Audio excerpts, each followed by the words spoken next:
Seems so. Yeah, I Did think you're you, live. okay? You can check that out. We have the sound wave, everything over there. Okay. All right. So shalom to everyone. Shalom. uh, well, it's the first time that on my channel that an Israeli speaks to another Israeli about flutters. And well, let's cut to the chase. Let's go straight to the point. We have here near Shoshany, Flutter Shaheen as well. But just let us know a little bit more about you. Like who are you? What is Air News? First of all, Samuel, it's very nice to meet you, and it was really spontaneous to do this interview today. Yes. So every time that someone is approaching me about like doing something, and especially spontaneous, I see it as a sign from God. So I right ahead go on board and doing the content and things that probably made to be created, okay, in God's word. So thank you for that, for approaching me. Welcome. And about me, myself, I've been managing and doing what is like the banner behind me, Air News channel and Facebook group for 7 years. It's for the first 4 years it was called Ash News, and then afterwards we changed the name to Air News, and this been like an amazing journey for me. Not about the aspect of truth that we usually approaching to this matter, but throughout the creations, the closest to God, closest to new friends, all the different experiences that I had in those 7 years since I started out. It's been an amazing journey, and I do wish that to anyone who's like want to be involved in creation of content and with following the truth in any way. I do wish him uh, a happy and fulfilling way, and I know that it will be. I don't know in which stage are you in that point, but uh, it's uh, it's great, to just to be thankful for that we are like being able to do that in God's Yes. word. So this is all there is to it. Now, over those 7 years, we my channel and I have an associate partner like. And his name is Asi, who is like running this channel with me since it was born, and he's also like my business associate. We're running a translation company, translation services here in Israel, and together we kind of like try to create, a channel that will be the exact opposite from uh, mainstream media, right? Thank Um, God. yeah, so I was claiming that to claim yourself as an artist of truth or a true artist or to create truth, something like that, is very vague. It's very, it's not really. You don't know when you reach there. You don't know if you're like in direction. So my method is when you want to create something true. So first of all, observe the lie. The lie is really obvious in every field, and just do an 180 to the other direction. Somewhere over there, you'll find the truth. Okay, and Totally. the truth that I found over there was like the complete opposite. I learned media in college. I have a first degree in that, and I swear to myself that on the day that I finished up my degree, that I will never work for mainstream media again in my life. And after something like 15 years afterwards, I started off doing this independent media. And once it was independent, I took the advantage of it and did the exact opposite of mainstream media, meaning the guests that came over to my shows were never the guests that were on mainstream media. The formation of the shows, the design of the shows, the fonts, okay, the fonts, everything was completely the opposite. All kinds of like cartoonish clips and videos and things which are you never see on mainstream media. And of course, like the topics of like conspiracies themselves, okay, the exact opposite. Because one of the first lessons that I learned about media is that the media is this square thing, okay? And whatever like mainstream media holders want to be inside this square thing, inside this, it will be. What's doesn't meant to be inside this square thing will not be.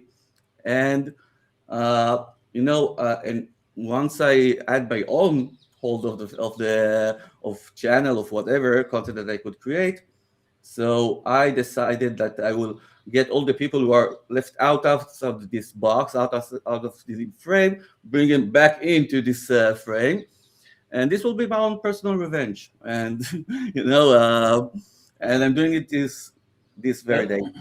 No, that's what happened to me a little bit. When I started realizing that everything as I learned was false, my first reaction was anger. I was angry. I got mad.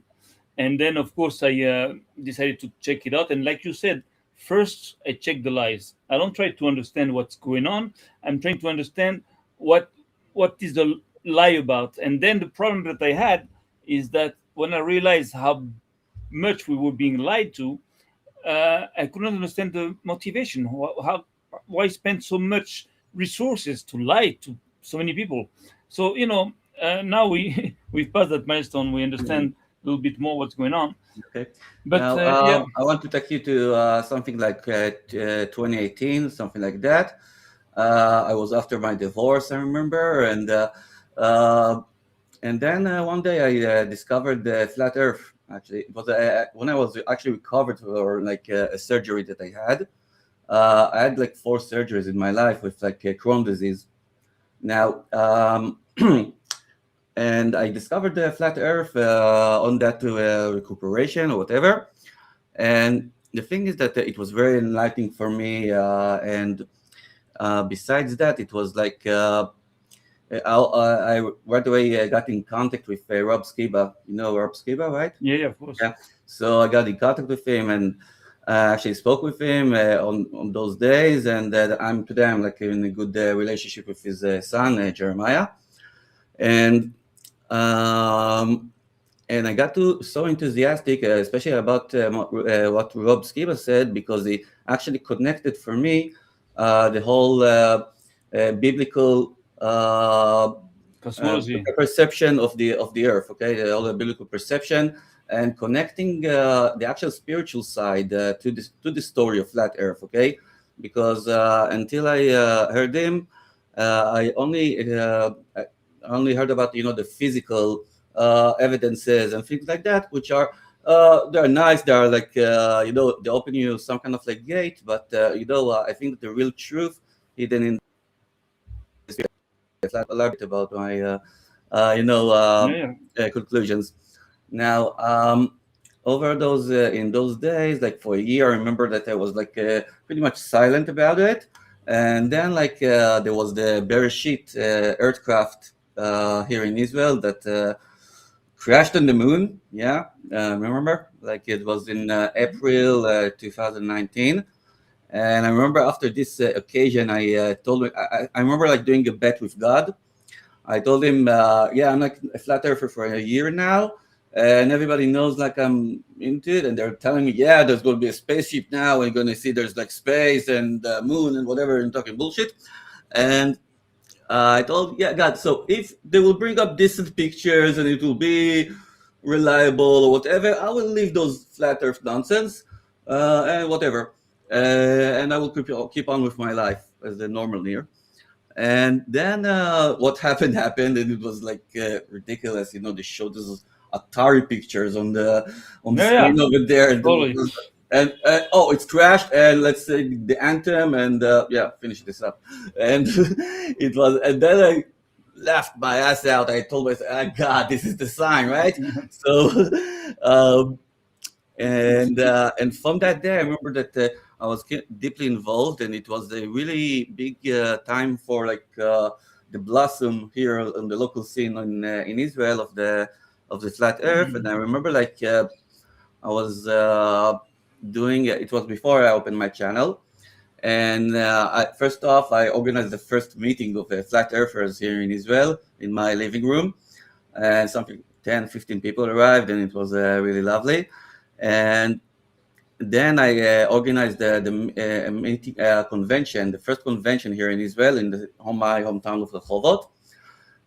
And in this meeting, it was like in this conference, we got like flat earthers from all over Israel, and we got over to be like a group together.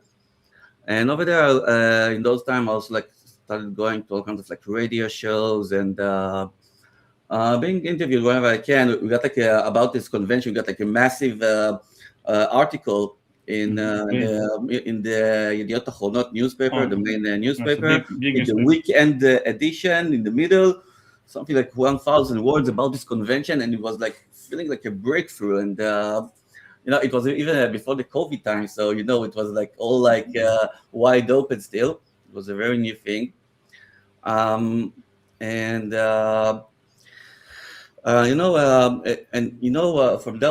those days, lots of things have passed. Okay, and I remember like before I opened up my channel, I did like 6 shows in a channel called We Act that gave us like to do the first panel show for like flat Earth. It was like 4 flat earthers of the high ranked ones, whatever. And those guys, and we had 6 really good shows. And then afterwards, we opened up the channel. And the first show that we did opening up the channel was interviewing the people that came over to the Flat Earth Convention in Amsterdam, the European convention over there in 2019, right before the COVID, in September 2019. And over there, we like held interviews with all the great ones, like with Jerry Nizam and Paul Lindbergh and whatever, really great guys that we have the interviews from there. It's still on my channel. And after that, we started off like 7 years that we've been through all kinds of like crises, since COVID and wars and whatever went Yeah, down yeah. here in Israel. It's a pile of mess, Yes. but it gives you a lot to talk about, right?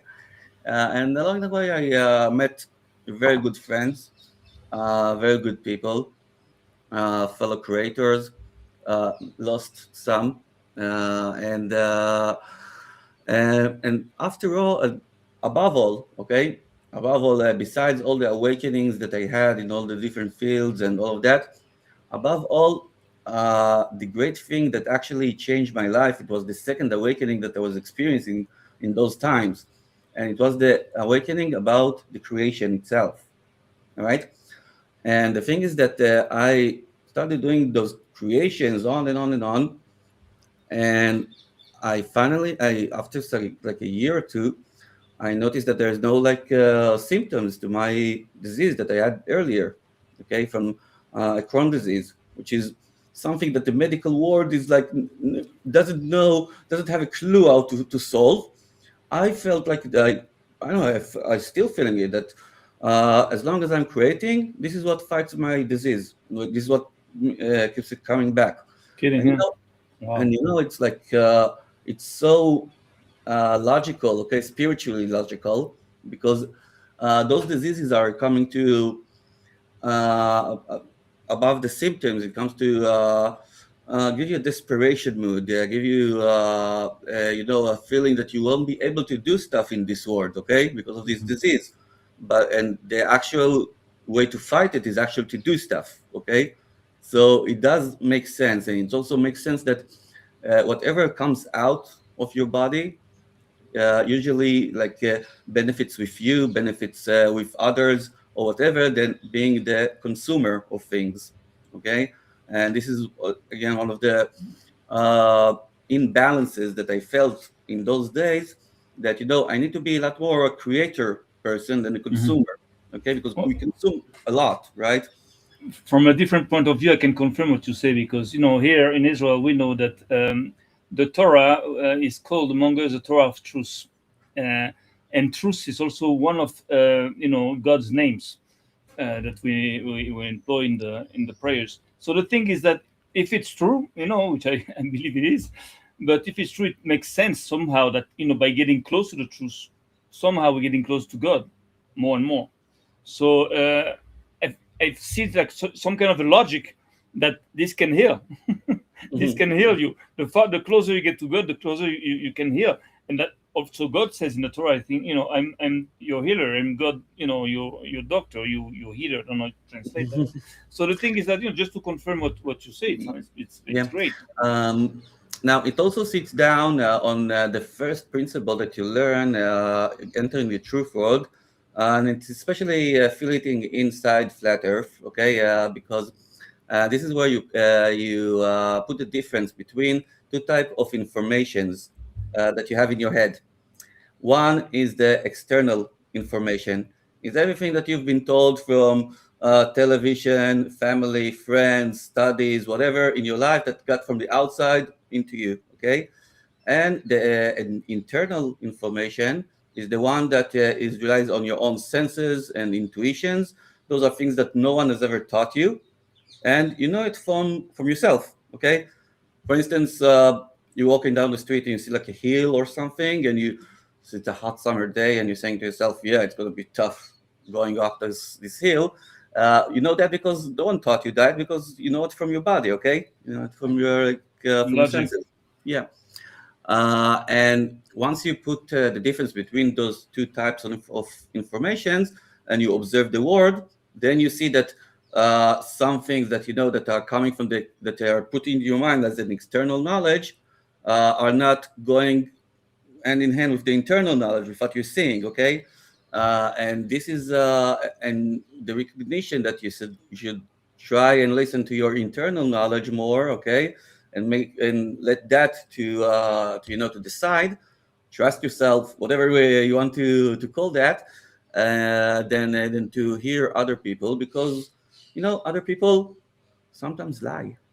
Yeah, when it's important because when you say, trust yourself, uh, there's a big problem with that today, because in order to trust yourself you have to define what is yourself, who are you. And in that society, people want so much to fit in. They don't have any personality anymore. They don't have any, like, they're not independent that much. They're just like, they want to be part of this or part of this, or look like that actor or that the other one. And the thing is that, if you already know who you are and you define yourself as something different than, whatever surrounds you, that's already like a victory.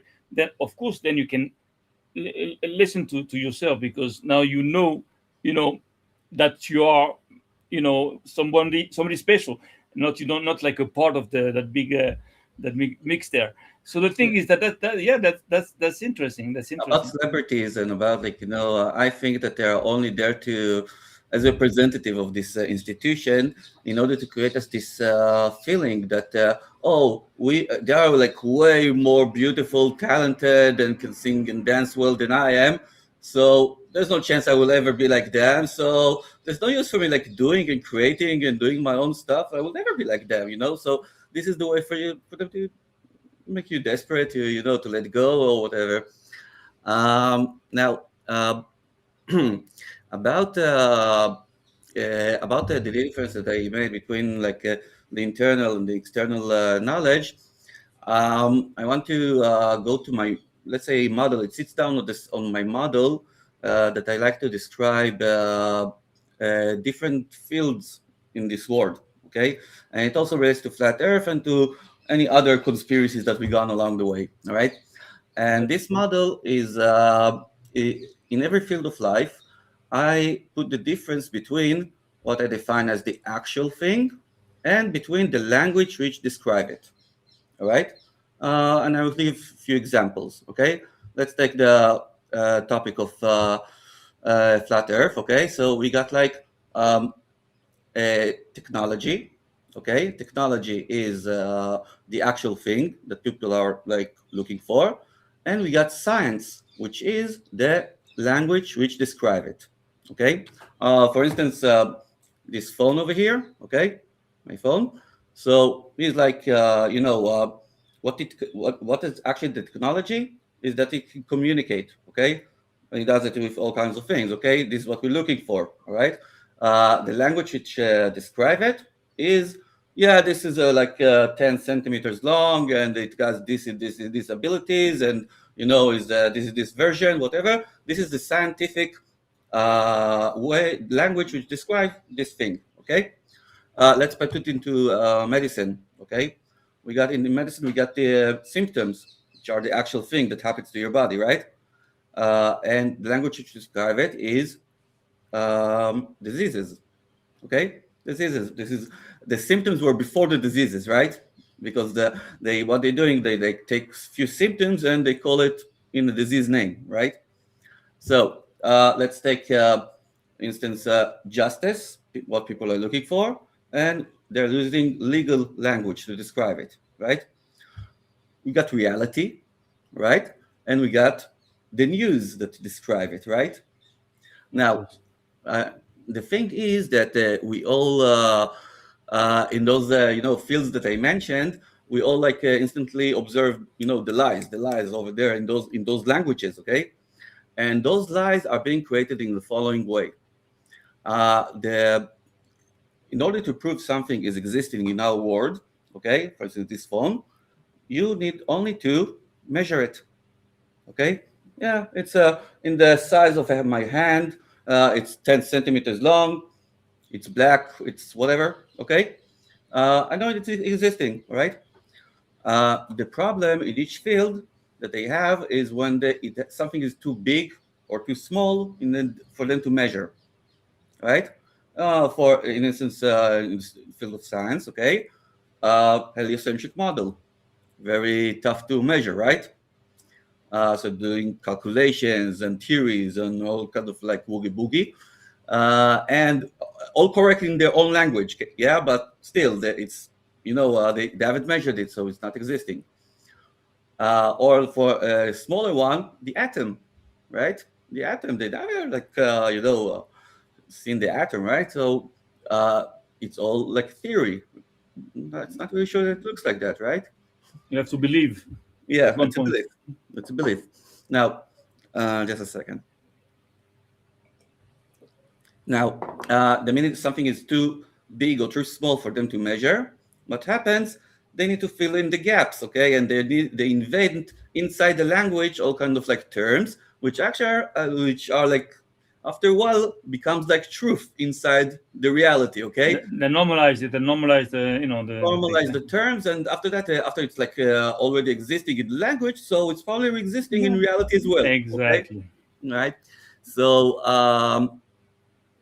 and the thing is the actual question is always how good is like the language is actually describing the actual thing, right? Now, um, um, if I can elaborate later on if you are interested in Mandela effects as well. Go ahead. I Yeah, Uh, no, but afterwards no, we'll talk about no correlation. It's problem. related to that topic as well. I got some pretty interesting insights about it. Now, just a second. Yeah. Now, important thing, okay? Just a second. Yeah. Taller now. Now, important thing. Every one of us has to pick his own language for him to observe and get this reality, okay? And the thing is that each one in his own lifetime or whatever, it's about time, okay, for him to pick his own language. Because and the thing is that no language is like better than the other one, all right? It's just the thing is that and no language is actually the truth, okay? It's the way that people You should say it. Yeah. pick to observe their reality. Now, and then we go to this whole debate between globeheads and flat earthers and whatever goes on for about 10, 15 years or so, whatever, people arguing, and I myself hold all kinds of like debates and things, and I thought, yeah, it is important to show them that they are wrong and whatever, and yeah, and after a while, and after like being in all kinds of like groups and whatever, and establishing those groups of debates, whatever, I understood no need, all right? It doesn't make any difference, and it doesn't make use to anyone, okay? It doesn't change anything, okay? Because those two sides are talking in two different languages, right? The globheads are talking in the scientific language, while the flat earthers, I'm talking about the ones who are actually like more in the spiritual side, they are talking in the godly language, as I define it, right? Which is the godly language is what we are seeing in the scriptures, okay? And it's the actual thing in this God that the language is describing is the word of God, right? Well, I will just add up something that, according to the experience I have, you have a lot of flourishers that know about science and they can, demonstrate a lot of things scientifically. The thing is that you're right that actually flourishers are like more human. Like when I see the other Globers that they're like more like dehumanized. That means that they're just like laughing. They're making the insults. They're just like they're less the yeah, less spiritual, if we can say like this. I will call them less human. That means that they don't. What is a human? A human being, is supposed to grow. Animals don't have a language. We have a language, a writing system. We are made to grow and to learn and to grow and grow again. So when you have people that don't want to grow, that don't want to learn, that don't care about learning, at that point they're losing a little bit of their property as human beings. I mean, it's like you can live as an animal. You can eat, drink, sleep, and reproduce and die. So we more than So that. So it's just to what is the confirm what. difference? What is the difference between humans and animals? The Well, single difference. the difference I believe is the ability to evolve. Animals don't evolve. I'm not talking about like physically, Yeah, but I will tell you that it's related to what we said earlier, the creation, yeah. right? Oh, When God created us in His image, right? I think that He gave us His best quality. He's the ultimate of course, creator, okay? of And course. He made us as the single creatures over here on this earth that can create, okay, out of their own, as He Exactly. does. That's true. That's true. That's a good point. Yeah. As he does. And the thing is that if it's like that, so it's probably our goal in life. This is probably our mission in life to create. Okay, said vous, okay, go and multiply, right? And I think that that gave me a lot of direction. Okay, this acknowledgement that this is what God wants us. And actually, on the first 6 days of creation, it tells us how we created all the matters. Okay, all the matter in this world. Okay, all the animals, all the things in this world. Then Friday, bye bye, Shabbat Shalom, going weekend, and it left us all these materials as the only creatures that can create in this reality. And yeah, I ended out all this. Now it's your job to create in this world. Let's see how you do. Okay. And since then, we use this, ability to create for really wrong things and, to Yes. hurt other people and for brainwash and for whatever. Okay. Mhm. But I do still believe that this is our divine, spark we have inside us. There's this ability I to create. agree. I Okay. agree. Yeah. Create and And destroy, and also destroy. God. It is said that God also destroyed like thousands of worlds. So the thing is that men also can destroy. Animals cannot destroy. They don't destroy. They don't create. But if you can create, you can also destroy, or like kind of like renovate also. yeah. So yeah, we actually it's a power over the matter, power over the our environment that God gave us. Of course at our level. But Yeah, yeah, I agree totally. and I also agree like with you. what we're doing is like recreating things. Okay, we are like recreating on the materials that God left us, and this is what we're doing. You're actually putting our soul, okay, our soul on top of the matter, the spirit on top of the matter, like God created us. Okay, that He below us is the wind of like on the dirt. So this is the process that we are doing while creating thing, and I think it is a divine thing, and I think that it's our way, our physical way to communicate with God.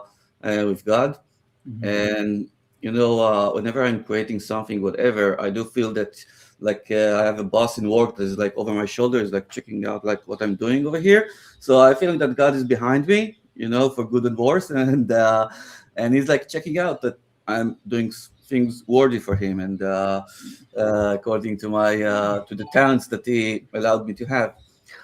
You just one thing. You're talking about like spirituality and feelings. I like to share my feeling with you about flat Earth, like about and link to the Torah, to the Bible. Um, you see, the thing is that we are actually rediscovering the fact that the Earth is flat. We are understanding again, how the world is working. And the thing is that in the Torah there is something that always bothered me, is that God always promised a land to the sons of Israel, to Abraham, to Israel and Jacob, but he never gave it to them. He never gave that land to them. They never received it. Abraham never received it, Isaac never received it, and Jacob never received it, and God promised them. So I believe there is something more deeper to understand over here. I believe that it's possible that this also refers to flat Earth. That means that now you're in Egypt, in the land of Metzarim in Hebrew. That's like it's like oppressing you. It's like small, Narrow. and It's then like narrow. narrow, and then I'm going to give you a wide, land, nice, wide, and rich land. And I think it might occur to the end of times, where that land is before for the entire world, of course. But this is actually it talks about when are we going to rediscover our land, and instead of believing that we are on a ball that spins like crazy out of control in the space among like trillions of other planets, we're going to understand that we are here at the very center of creation. We are much more important than what people want us to believe, and that's going to change things. I believe that's just a feeling. Yeah. No, Not to say. but you got me to the point that I wanted, and let's take this difference in languages that I told earlier, and take it to this creation story, okay? Right. And the thing is that once you get it to the creation story, you see so many differences, okay, that it couldn't be the same story, okay? And this is also the minute that I encountered with flat Earth, it immediately got me back to something like my second or third grade, that you are like in Israel, you're learning Bible and you're learning the creation story. And then afterwards, they sent you over to science class and they tell you, no, no, no, no, it wasn't created like they tell you all kinds of like all stories, whatever. This is how it actually happened, okay? Now, and this conflict stayed with me from the second to third grade, okay? And kind of like resolved it with flat Earth because if we go by the scientific narrative, so it all began with a big fart 13 billion years ago, right? Galaxies, spinning balls in space, whatever. Overall, those balls, evolutions create out of puddles, and we are like spinning happily ever after in space like monkeys, right? So this is the narrative of the scientific one, and it's all been lean on a very important principle, which is coincidence. We love Yeah, coincidences, right? It's the world. that's the Now, plan. yeah, or laws of nature. Yeah, Yeah. something like that. Yeah. Now, the other narrative that this is sits down more on the flat Earth narrative is the godly narrative, which is based on what has been told on Genesis chapter 8 about the 6 days of creation. And on the description of the 6 days of creation, we're seeing an intelligent creation, okay, that God is responsible to that. God is the creator of this world. And the man wasn't like created out of the puddle and a lizard and monkey. It was created on the sixth day by God. And this whole thing looks like a structure, okay, by the way it's been described in this Genesis chapter 8, okay? It comes in the beginning there's a big mess, and then it's like building up the ceiling and the floor and and bring on the lights and bring the animals, okay? So it's kind of like a feeling that someone is like organizing a room, okay? Reorganizing, yeah, Yeah. totally. Now we can elaborate if you want about the word rakia. I have some interesting insights about it. Now sorry, just a second. Sorry. Oh, good. Now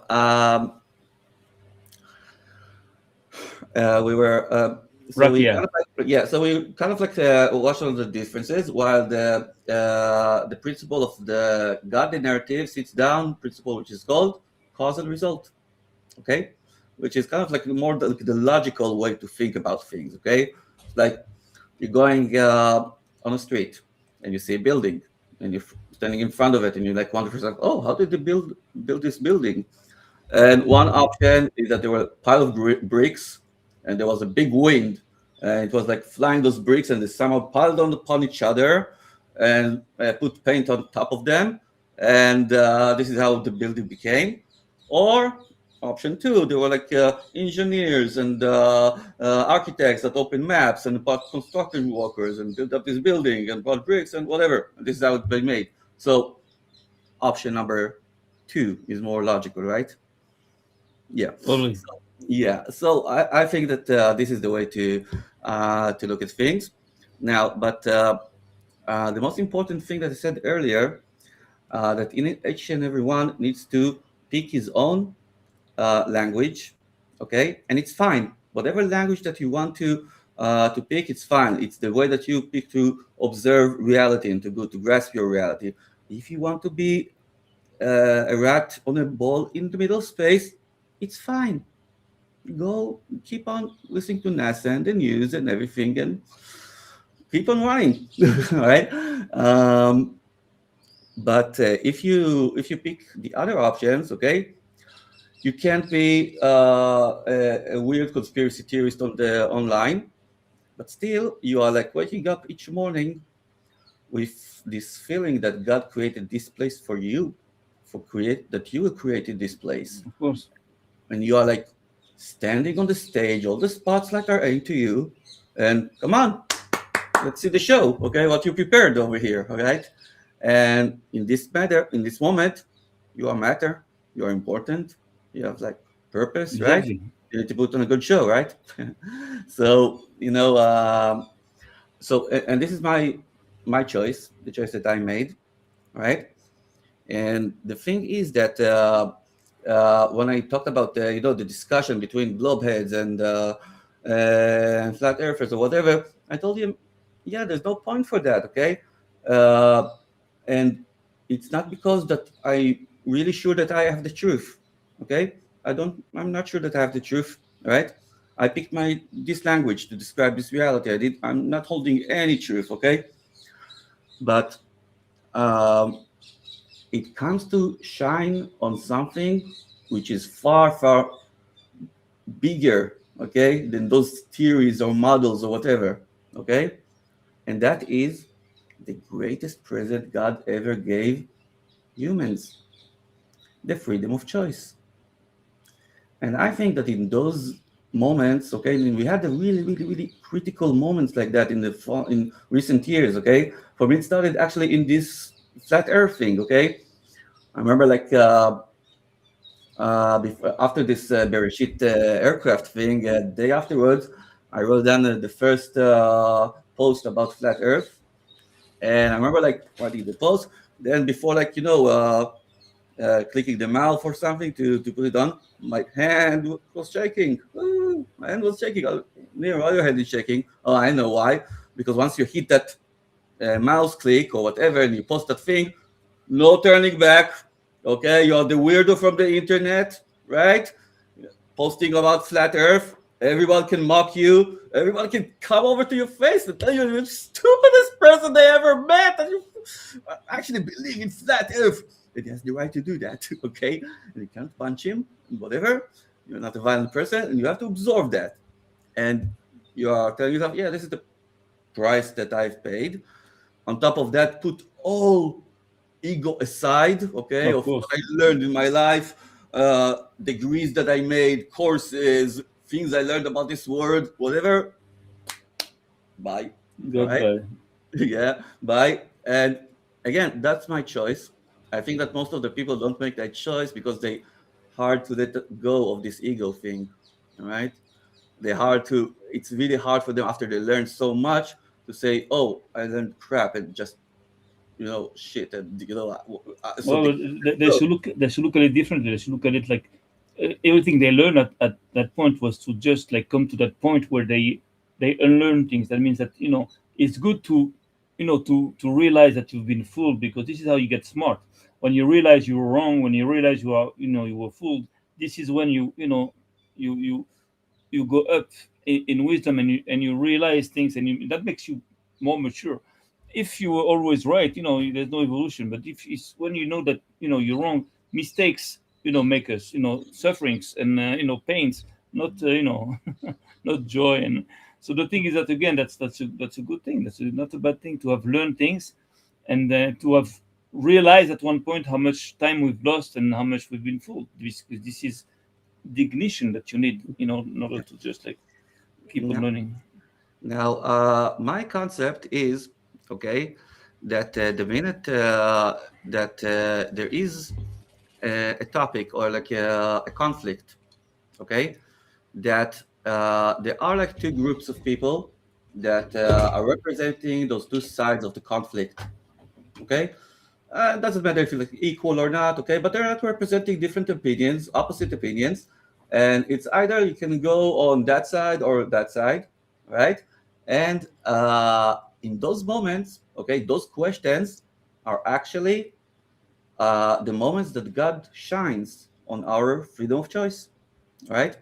And there are like logical, explanations for both sides, right? But it intentionally doesn't reveal the answer or the truth to that question in order for us to use our freedom of choice and decide by our own in which side to be, which language to use, which what to choose, right? And these questions are, for instance, flat Earth and globe heads, okay, or globe, right? Flat Hmm. Earth or globe. Vaccinations, yes or not, right? Hmm. Being a vegetarian or carnivore, right? Yeah, good arguments for both sides, okay? And you need to pick to be one of them, right? Right. uh, to believe God or not, you can't believe Oh, like that's in the middle, right? yeah, that's Yeah. another big subject. Who wrote the scriptures? Yeah, no one knows. Come on, no one knows. Anyone can tell you, yeah, he wrote that one. No, it's actually God. Oh, it's because doesn't it doesn't matter. Okay, it doesn't matter what is the truth. Okay, it matters what you believe, what you choose to believe, right? So, uh, and it's not a bad thing. It's not like we lost the war with the glowheads. Okay, it's Oh, really really liberating. Okay, liberating for you. Oh yeah, so I made the right choice. I know that I made the right choice. Yeah, and that's good. So I will keep on with my choice. I will not try to convince globheads or whatever. and we don't need to have nothing to prove, because at one point when we know the truth, we have nothing to prove really. Yeah, Anybody that wants to understand the truth can just Google it, just can do what we did and check it out. I don't have to prove anything to yeah. anybody. Just And another thing, another sentence which is kind of like on top. Everybody needs to wake up. No, no, not everybody needs to wake up. Okay, not everybody. Whoever wants and choose to remain in his own freedom of choice to believe whatever they're telling him, the lies that they're telling him, has the to right live to in do that. lies. Yeah, if he wants to live in lies, he can live in Yeah, lies. that's okay. It's okay. We're not. Our job over here is not to save humanity. Okay, it's Yeah, just that it's just that we are like we pick the side of the good guys and we know it. Okay, so that's all there is to it. All right. Now, um, yeah. Okay, I think that I kind of like. Oh, and I talked about creation. Um, yeah, no, that's okay. Now, this is kind of like summarize. I don't know pretty much of what I prepared about talking about flat Earth. I'm happy to answer any kind of like questions, things that you I know kind of like wondered throughout my long speech or whatever. And if you want, afterwards, we can continue on talking about my personal journey, which is related to Yeshua believing in the New Testament. But we'll need to do that after a small break or so. no problem. Now I just like to ask you a question for my followers, but about Israel, about the fathers community in Israel, because again, like I told you, I have my group of people around me, my fathers, who's mostly composed of good friends of mine.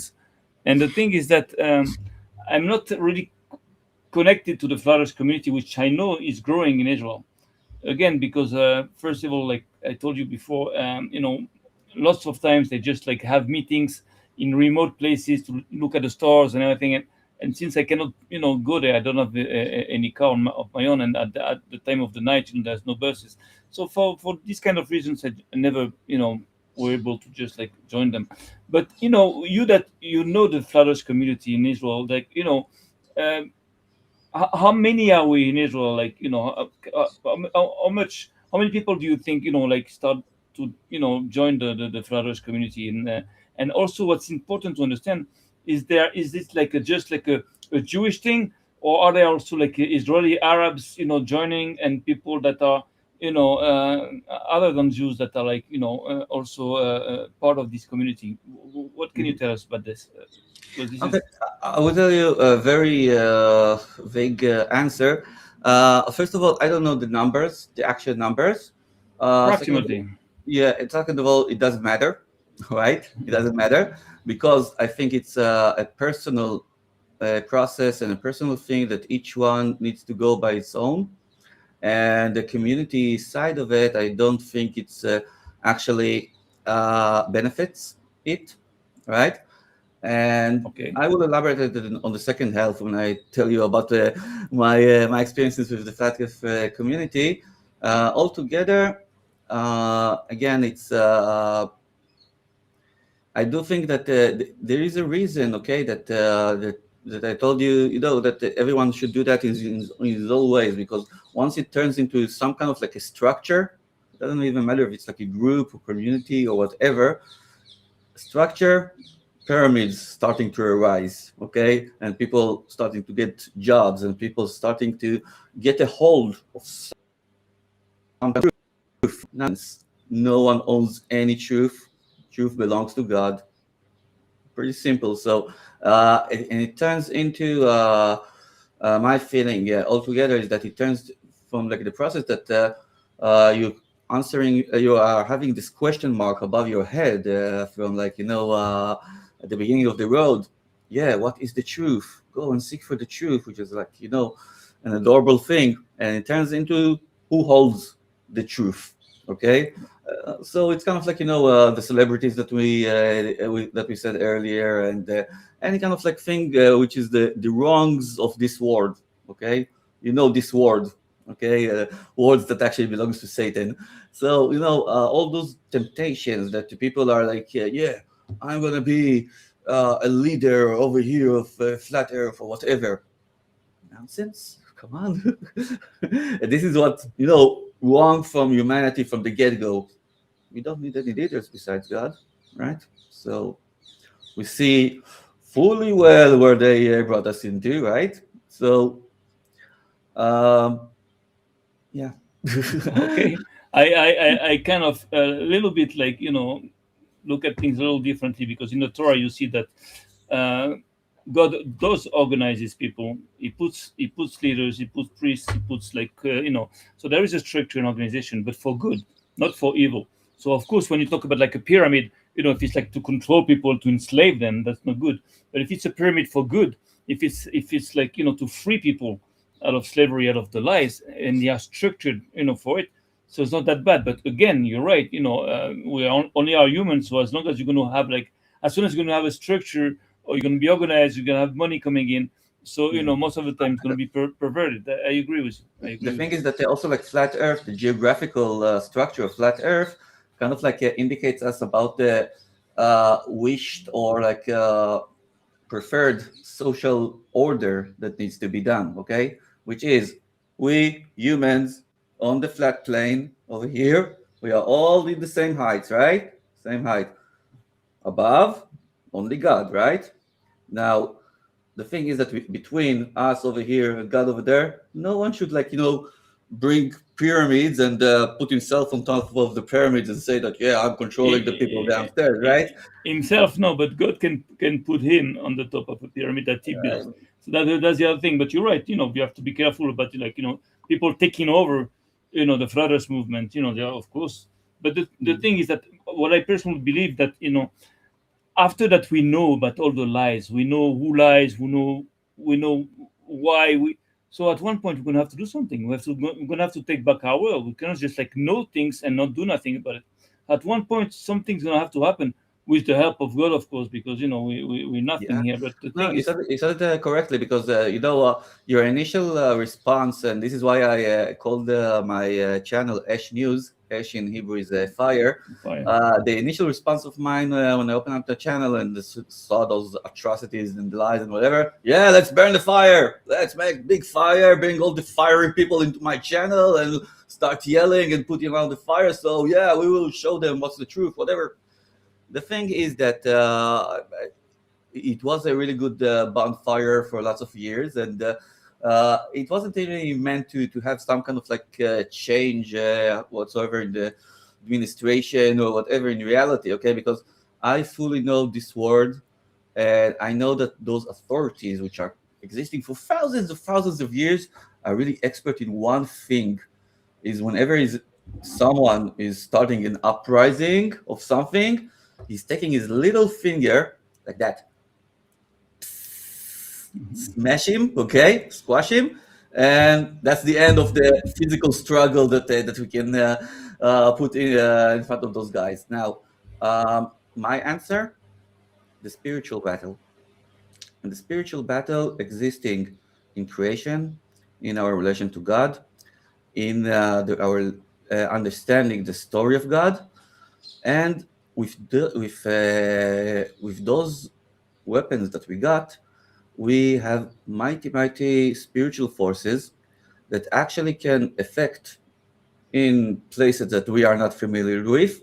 But I know that once we are like standing on God's side on that matter, so I know that we are putting our fight and we are like serving both God and ourselves and other people as well. This is my ideology. So yeah, that's pretty much it. I want to. I thought about like a very important topic to talk about, but it will be in the next segment. I need to have like a small break if Okay, so possible. let's take a little break. Come, few minutes, and we'll be back. No Sure. problem. All right. No problem.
All right, I'm back.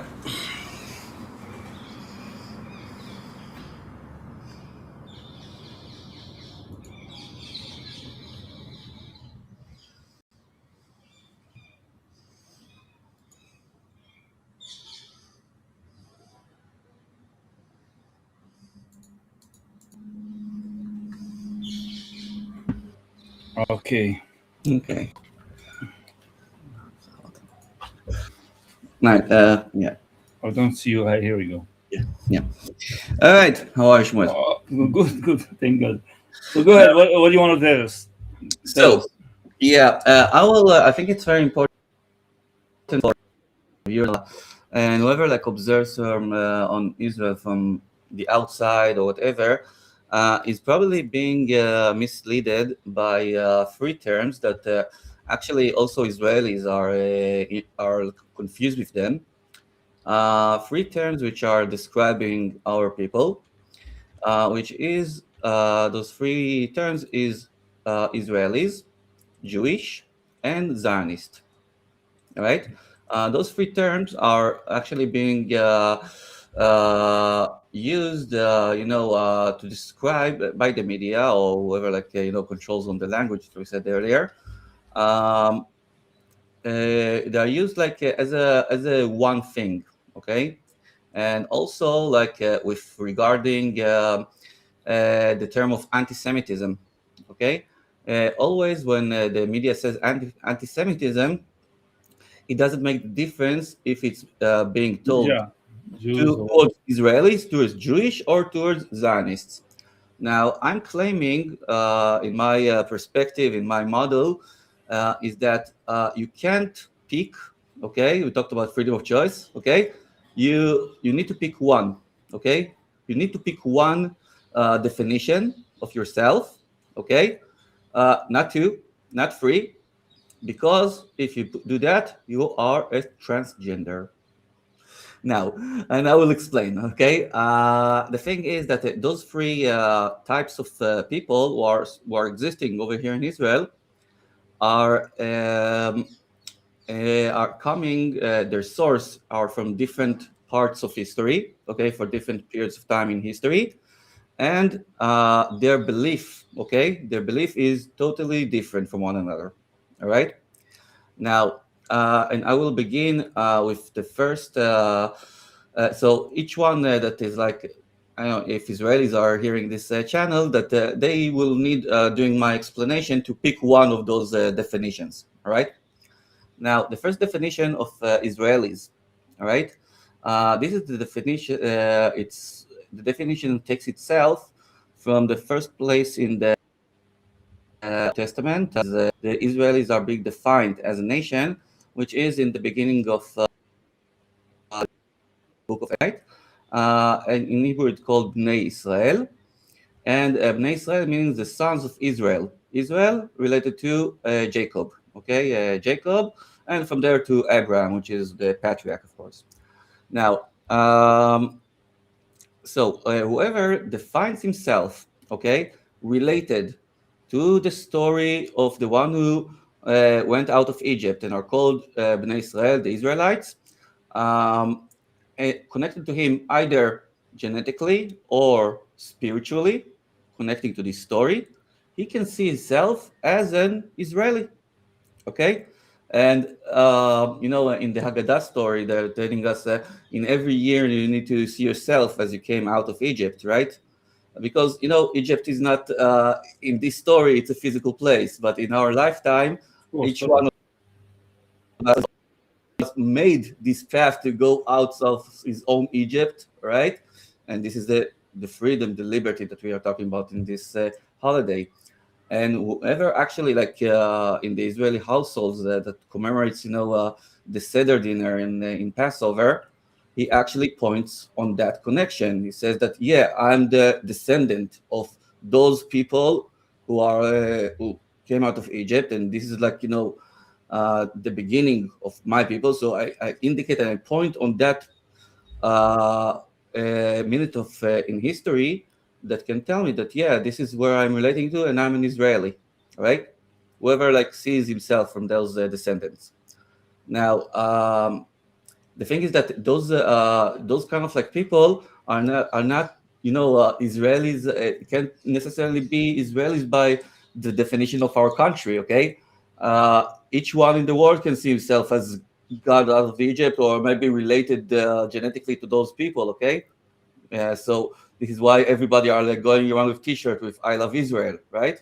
Because they see themselves as Israel, and this is why there's no there's also no term of anti-Israeli, right? It's very common, right? Anti-Semitism, which includes also the Arabs that are Semites also. Yeah. Oh, we'll get to that confusion as well. Now, this is actually the thing is that it's a contradiction, okay? Because now they're relating anti-Semitism to what the Arabs are feeling, okay, towards Israelis, but it doesn't make sense because the Arabs are also Semitic, okay? They are our cousins, so it doesn't make any sense, okay, that they will hate themselves, right? Now, the second group, okay, the Jewish, right? The Jewish religion is not mentioned in the Old Testament in the Bible, okay? And the reason is as a Jewish religion, okay? And the reason is because they weren't existed in those days that they're talking about in the Old Testament. And the Old Testament finishes up in the returning from Persia, okay? They're returning to Zion around 6th century AD, BC. And from that point, okay, we see the process, okay, of establishing the Jewish religion, all right? And the thing is that this religion we meet here, in the New Testament, right? Already as a really based and profound religion with institutes, with the rabbis over there controlling the temple and everything which is expected from a religion, right? Now, and the thing is that this religion, right, and this is one of the really harsh part to accept, is that this religion is not a local religion, right? This religion was imported from the Babylons, where they came from, okay, in Israel. They related themselves to being called the Yehudim, okay, which is related to the tribe of Judea, okay, that set down in the Jerusalem before the exile. They relate themselves Yehudim, but the whole habits and the whole customs of this religion was actually Babylonian. It was actually worshiping idols in the source of Nimrod, King Nimrod. Now, and those habits, you can still see them, right? With the dressing, with the habits of the tefillin, with the habits of all kinds of the way that they perform their religion, which take the inspiration out of other religions, which are ancient religions. This is why But about the tefillin, it's written in the written Torah. That means that everything which the according to what I believe I understood, what the rabbis was the oral Torah was made out of is an interpretation, a materialization of what was written in the old Torah. Now the thing is that you call that a religion, but the thing is that it's not exactly a religion because I tell you why. The way I saw it, it popped up. You're right, like at the time of Babylon, it's just before the exile. And the thing is that the way I see it, it's just like just the Jewish religion, like we call it today, was just a way to preserve people from assimilation. That means that be stupid, do things that don't make sense, that you don't understand. Naseh v'nishma, like we say in Hebrew, just do, and then later on you'll understand. But meanwhile, you'll stay Jewish by doing and by occupy your life with all these thousands of laws. You won't have any time to just assimilate yourself, and it worked. It's a Mhm. success because we managed to come back here and to keep our identity. Now, of course, that the Talmud Torah, the Talmud was written mostly in Aramaic, that's from Babel. But I believe that they were like just preparing the people in order to to prepare them to the exile. Most of the religion, if not all of them, you know, are religions of conquest, like Christianity, Islam.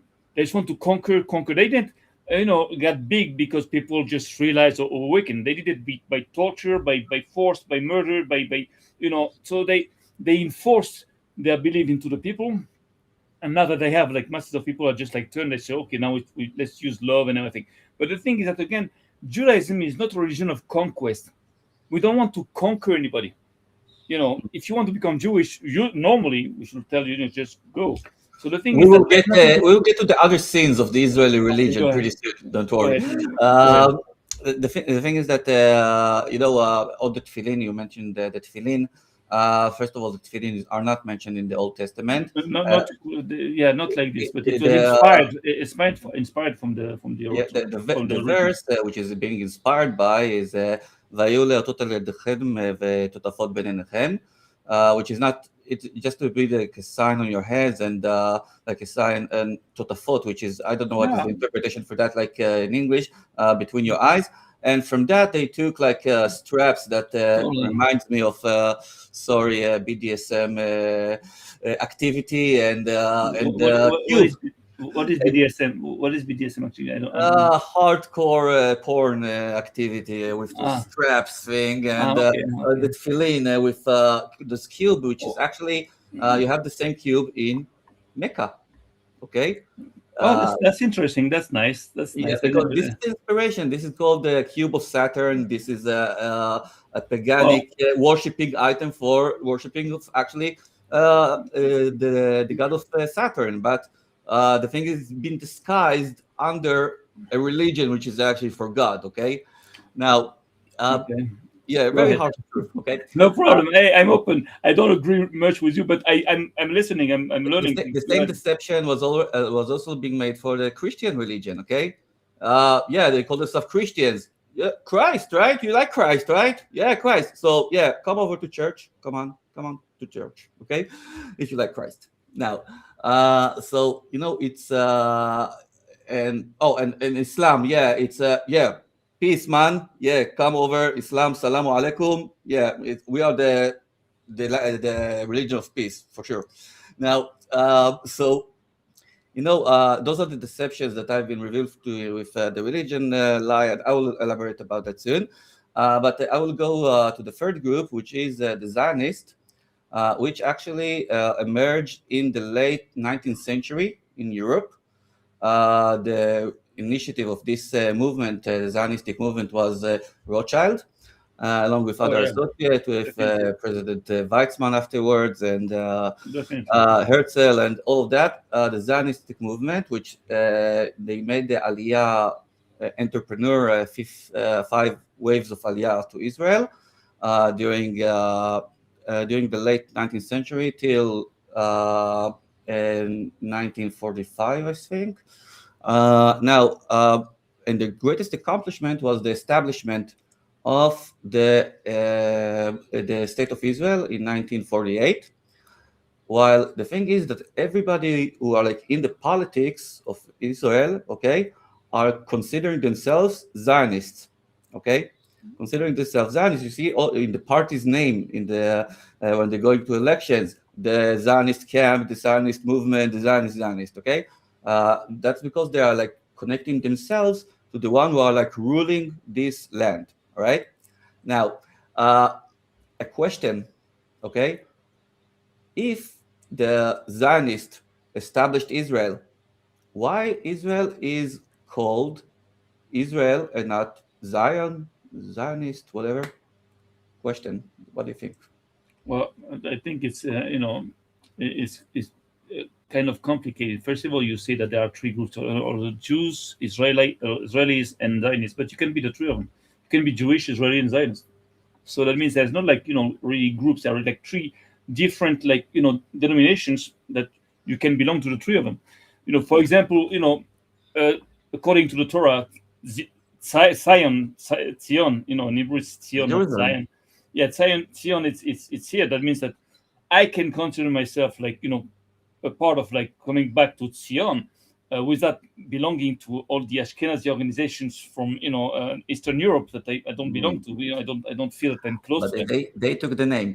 But Yeah, anyway, yeah, that's the name, of course. but the answer to the question that I asked is because they didn't they prefer to call it Israel and to attract all the people that I mentioned that they find themselves as Israelis from the first group, okay, and Mhm. will tell them, yeah, come on, this is Israel, this is your country, I agree. while the I agree. Zionists are still controlling this country, okay. I agree. Okay, now the thing is that a very important other distinction between those groups is to figure out what do they believe, each group. The Israelis, okay, and we said that they are connected to the Israelites that were in Egypt. And I will ask you, Samuel, okay, if you're like Israeli in Egypt, and then Moses would come over with those 10 plagues and God and everything, and God will take you out of Egypt by his own, would you believe this God? Of course. Yeah, me too. So I do believe that although they made like horrible sins along the way, I do believe that whoever defines himself Israeli really believes in God, in that God that created the world. The thing what's particular to the Jewish people is that all the mistakes we've made and all the acts of rebellion we make against God, we wrote them down, all of them. We didn't hide them. And this is for two reasons. First of all, to remember that we are human beings and to teach other people that we're not like, angels, we're just like human beings. And the second thing is to learn from our mistakes. Now, if you take the other religions, the other groups, for example, the Christians or the Muslims, all the atrocities, the crimes they've done for like, hundreds of years all over the place, they're not mentioned.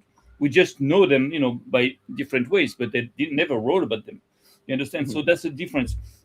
All the even David, the King David, out of which the Messiah, Mashiach will come up, also screwed up at one point because he took the wife of somebody else and sent him to death. So that's something serious. So to tell you that even the best of the best remains a human being, and at that point we're not God, we're not perfect. Only God doesn't make mistakes. So just a little point, just a little point. Oh, wait a second, I just got Mhm. my video. All right. Go So ahead. let's go to the second group. Okay, what do they believe? The Jewish. Okay, The Jews, they okay. present themselves as believing in God, right? But altogether, okay, whoever calls the shot, Mr. Rabbi. Now the thing is that if you like, first of all, the distinction, okay, between believing in God and the religion is the following: believing in God is a spiritual and a personal thing, and Um, believe and religion is a materialistic and social thing. Now, I agree with you when you talk about Christianity, when you talk about all kinds of religions. However, I believe that the people of Israel is linked to that book that is full of laws. That means that it's not just like who are we without that book? We're nothing. We are just linked. We are the people of the book. That means that somehow we're gonna so what? have to apply some rules. God is not just like love; it's also laws and justice and Yeah. order. He has So how rules. come like the people of the book only gets half a book?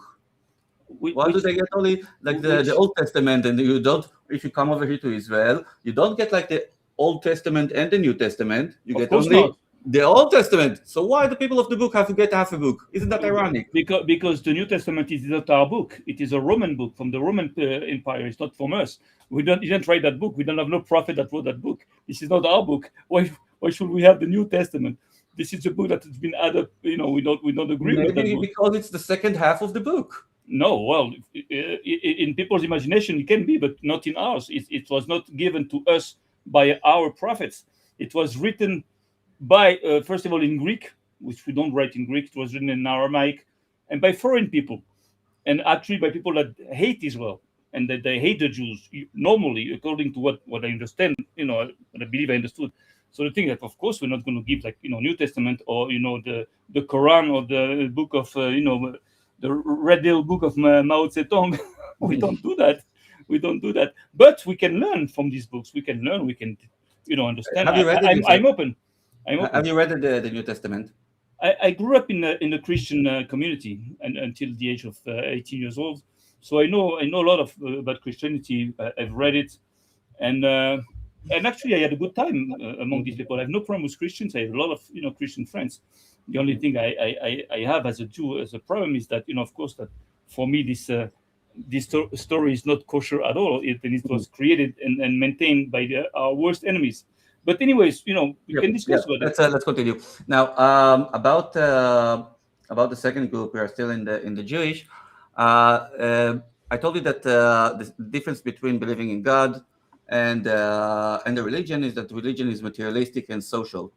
Now, the thing is that I think that the biggest sin of the Israelites, okay, throughout the centuries, throughout all the stories of the Bible, until that point that they established this religion, is that they try to switch, okay, to convert the believing in God, which was a really personal and adorable thing that God had with Abraham, with the promise and everything, and turn it into a materialistic religion, okay? And they did that with all sorts of ways. Just a second. First of all, I will get down into it, but the circumcision, which I think it's like kind of like a racist thing that they made in order to determine in the flesh where do you belong to and what is your Well, religion and everything. that's in the Old Testament. It goes. God tells that to Abraham. You know that. Yeah, but it's if you want me to get down with that, but in the place over there that they are saying that limod et basar orato, okay, in Hebrew, the thing is that lamul, okay, the verb of lamul doesn't appears in anywhere else besides there, okay, with that context as to cut something, okay. It's actually more related to word milah, okay. Milah is a word in Hebrew, okay, and So how will you translate that then? what? How will you translate that? Okay, so I would say, okay, if I would look at more openly, it could be that you should name, okay, you should give a word to the thing that came out of your meat, okay, out of your flesh, right? And that means that when your son is like 8 days old, okay, you shouldn't cut his dick, you should name him, Well, we don't okay, cut the give him dick. a word. We remove the extra skin. We don't cut the dick just to let people know. We don't do I that. don't know where you've been lately in Greece, so it's quite shocking for me. I don't know. I agree with you. I don't even like it. I don't like to see that. But I know that we have a culture. There are reasons for doing things that we don't understand and that sometimes can be repulsive. How about Now, the sacrifice of the animals to yeah, just slaughter animals? So that's also yeah, and again about like for instance about dairy and meat separation. Okay, this is yes, also it's being based on a verse of don't eat a goat in his mother's milk. that's what Okay, I think. Yeah, yeah. but the thing is that it's totally different meaning. Okay, the thing is that in old times they used to do like ceremonies before battles. Okay, and the pagans over there, they did like this horrible ceremony where they cooked actually the goat in his mother's chelev. Chalev is not chalav. Okay, chalav is milk. Chalev is the fat. Yeah. Okay, it's a fat. So they would cook it in his mother's fat. Okay, this was a horrifying ritual. So in that verse, God tells them, "Don't do this ritual." Okay, just don't do this ritual. That's all. Yeah, Okay, yeah, and, but yeah, and, and from there, yeah, kosher and the different sets of plates yeah, and 6 hours and you okay. know, the Torah, the power of the Torah is that it can teach you a lot of things with a few words. For example, it is said many times that Abraham prepared his donkey to go. What do I care about preparing the donkey? Like, what's the point of telling me that? So in everything that the Torah is talking about, there are things we can understand at different levels. What I believe the rabbis did, and I'm talking about the true ones, not the fake ones today, because today it's like totally corrupted. I agree with you. But back then, the people didn't have no interest to corrupt the people of Israel, to just lie to them, or to just fool them. For what? They didn't. They're not going to, like, get rich out of this, or take your kids and rape them, like the in the other side they do that. So what's the point? That I don't see any. Now the thing is that the other way, okay, that they are using in order uh, to manipulate and to bring on their word is the oral Bible. Okay. Now, according to the claims, okay, of the Jewish religion, is that the oral Bible was given to Moses in the Mount Sinai from God around, like, it was the 13th, I think, century BC. Okay, and he told it by heart, Baal Peh, okay? This whole Bible thing. From there, he inherited to Joshua, and from there to the judges, and from there to the Levite tribe, that they established these whole stories of the oral Bible throughout all the centuries, until the first century, after the destruction of the Second Temple, when Rabbi Yehuda Nasi, he wrote down all the oral Bible, and it's now an oral Bible, but written. Okay, now Yes, of course. what the religious method is going on is that the Rabbanan gover al deoraita, meaning the Rabbanan, which is the oral Bible, overrule the written Bible.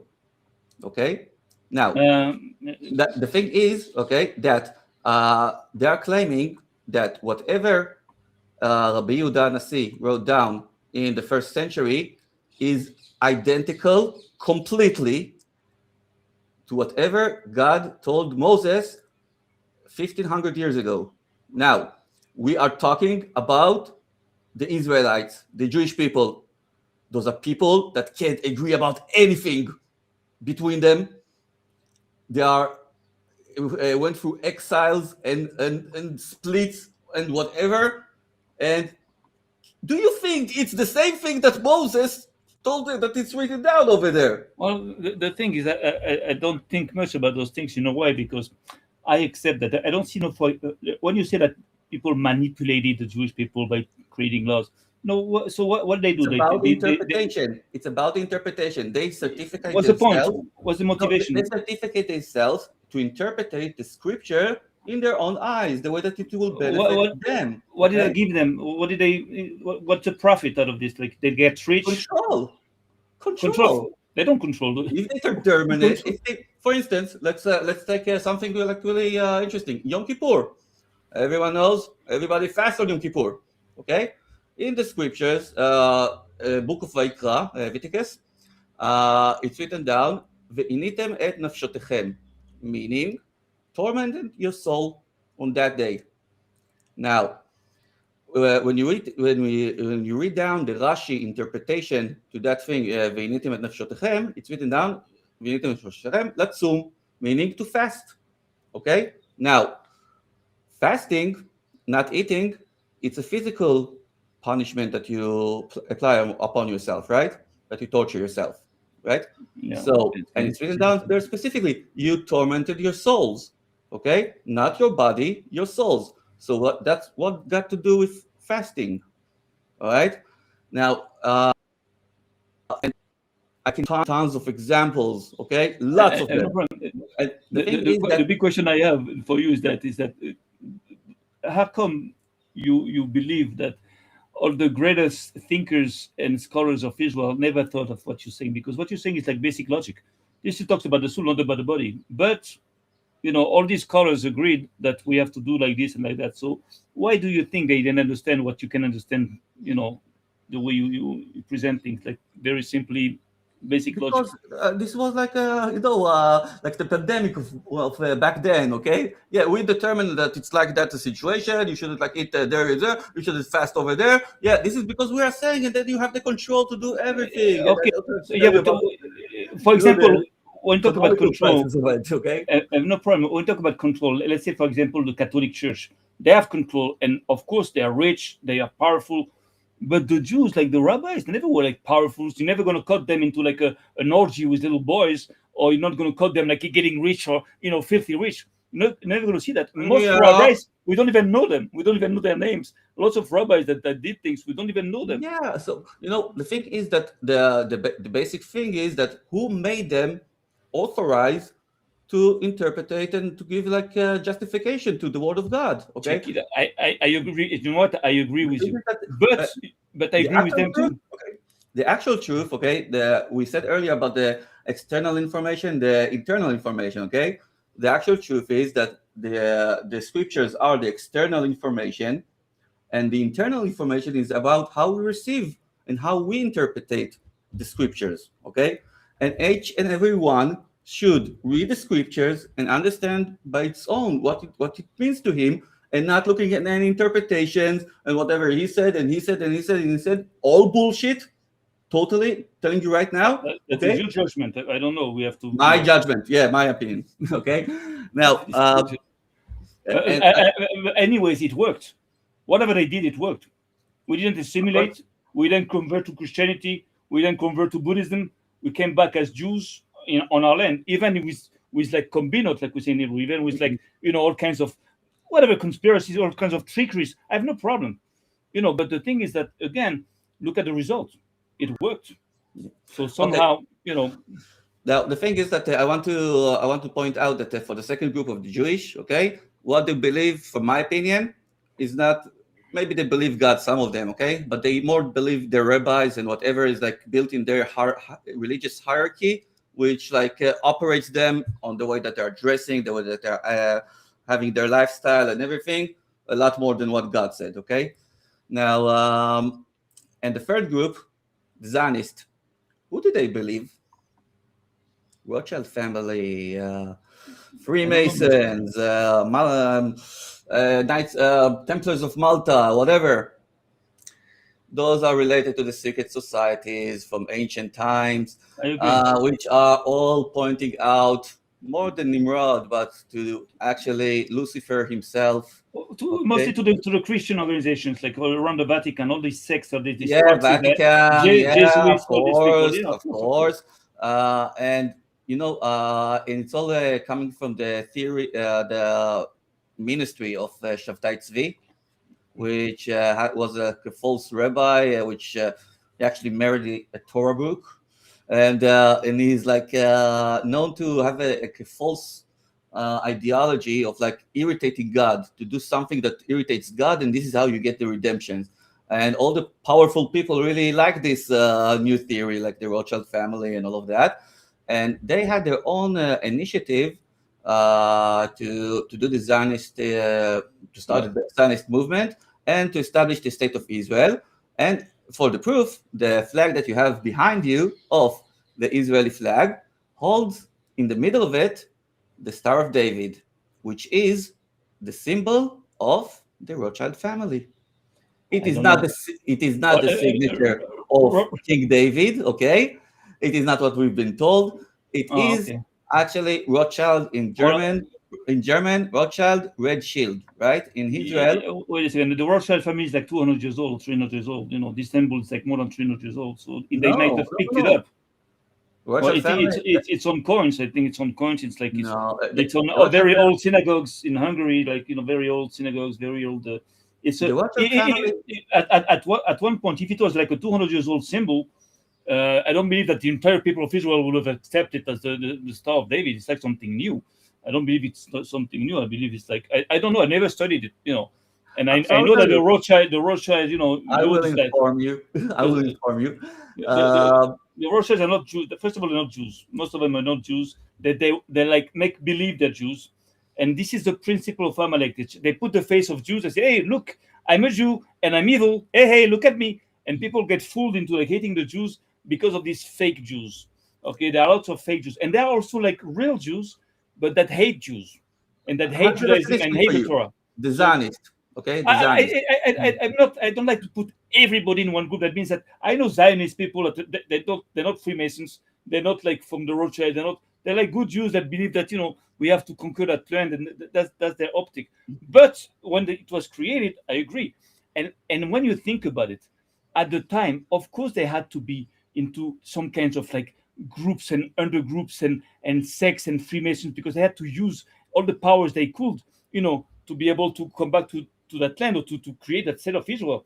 Who would have given them? You couldn't. I don't believe that the world or the United Nations would have given the land of Israel to the Jews or create like a Jewish home for the Jews here if we had said, okay, we are from God, we want to create the kingdom of God. They would have never done it. But if you say, oh, we are like you, we don't care about God, we want to be like you, and at that point, it's true. They would have succeeded. So there's a lot of games. There's a lot of people, Okay. good people, Now bad people. So we have to let's talk symbols for a second. Okay. go ahead. Symbol. I really hate the symbols, especially of like the religions, because I don't think that God really existing in any kind of like symbol. And the actual thing is that the insulting thing that they did, they put us in the Star of David as the symbol of the Jewish religion. Now, the thing is that the occult sources of this symbol, okay, of like the satanic ritual, whatever, is Satanic ritual. it's called the Star of Remphan, Well, sorry, this is a which Christian saying it. I don't know what the Renfen is. I don't know what it is, but it's the like thing in a is that Christian books. yeah, But no, Remphan is one of the names of Lucifer. The thing is that it's the all angles and all of the uh, the whole shape of those two triangles creates all 666 whatever six that, that triangles.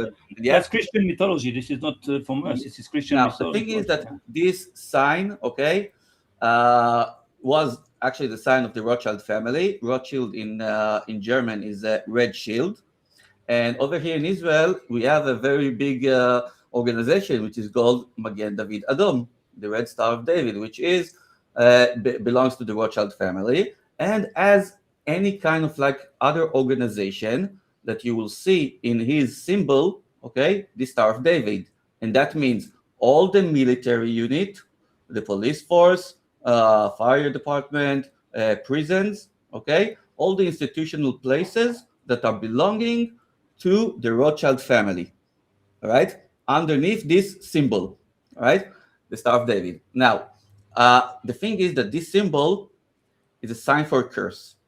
Well, Now, that again, you jumping quickly. You saying that as a fact, and for me, it's like it's just an opinion of yours. But again, I tell you something.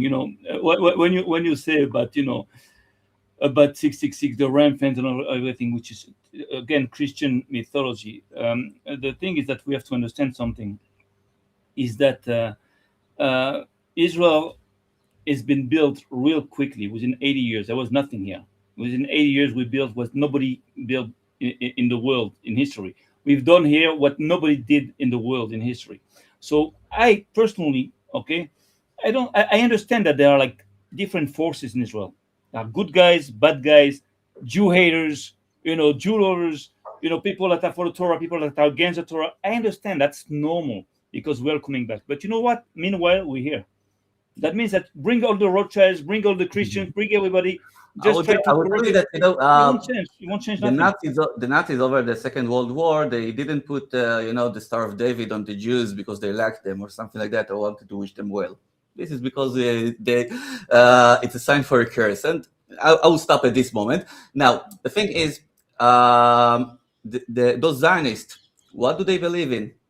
We said that they're like they're the ones who are like making all the trouble in the world, right? Of all their fake pandemics and fake wars and whatever they're actually doing. What So was the connection between the pandemic and the Zionists? I don't understand what's the connection.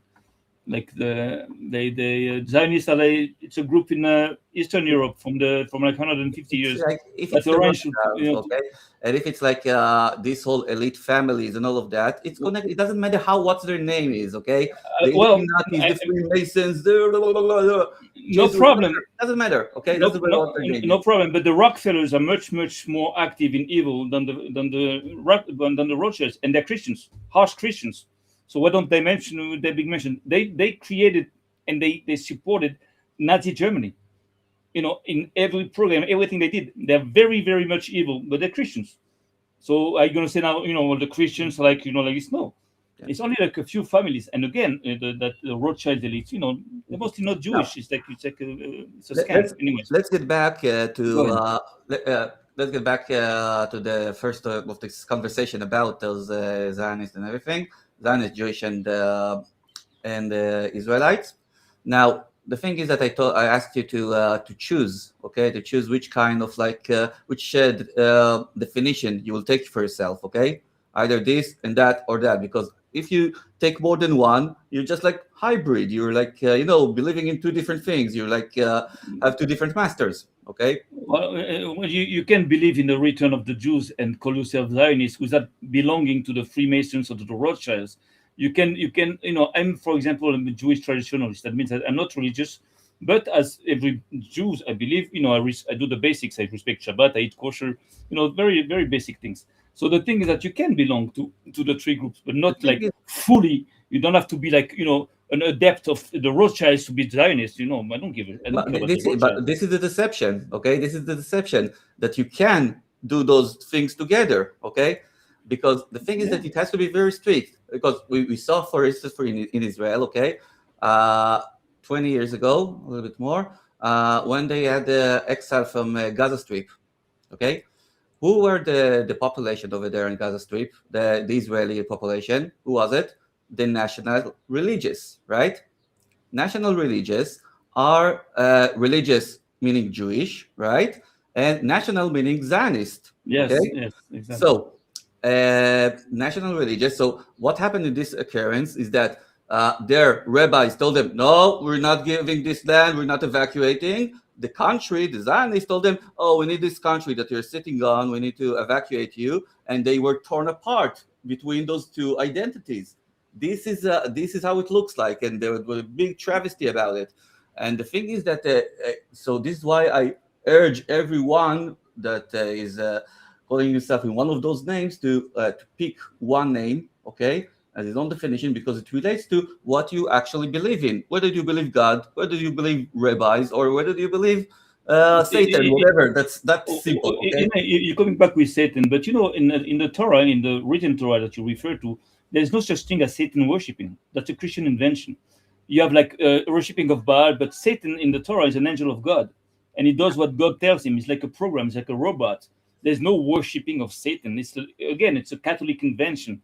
So when you say that we're worshiping the Satan, it cannot be, because there is no such thing. It's not mentioned. Lots of abominations are mentioned in the Torah, all of them actually, but not Satan worshiping, because it's totally ridiculous. Satan will not allow you to worship him because he's an angel of God, doing his Yeah. job. So that's just a Jewish thing. But what do you call yourself? Are you Oh, Jewish, I Zionist, identify myself totally as Israeli. Okay, as Israeli? So Israeli, as of not those groups, because I think that first of all, Jewish is I define Jewish as someone that holds up to all the Jewish religions, okay, restrictions and okay, okay. orders, okay, and laws.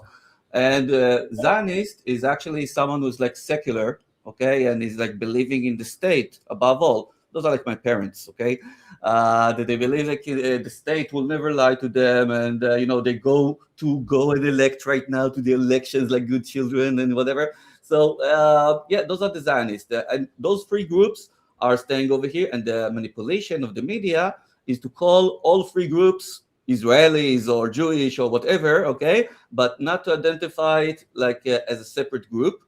And also like the term of anti-Semitism, okay, when they're saying like that there was an anti-Semitic event or whatever happened, they related to those three groups together, okay. They think you want to make the difference, right? And I will ask you now a question according to the lecture that I just gave, okay. if I'm telling you that the anti-Semitism is related to one of those three groups that I mentioned. Okay, who do you think is the one group that is being related to? It's actually been related to. Well, what I hear a lot of people is that they are mostly anti-Zionists. Believe that Yeah, yeah, that's yeah. You have anti-Zionist, okay. Anti-Israeli, you don't hear it that much, okay. no. But so anti-Semitic, it relates to whoever holds the Jewish religion, okay. Wait a And second. this There's is an, also just a second. And this is also what will been portrayed to us in Nazi Germany in the 30s. Okay, the image of the Jewish that should have been like expelled was the one with the belt and the hat and everything.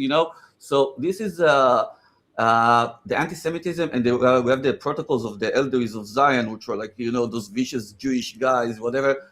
And those guys are like the aim of anti-Semitism is necessarily against the Jewish religion. And I will tell you my opinions again about whoever, like why we deserve to be to get this anti-Semitism, and why this Jewish religion is deserved to have this anti-Semitism.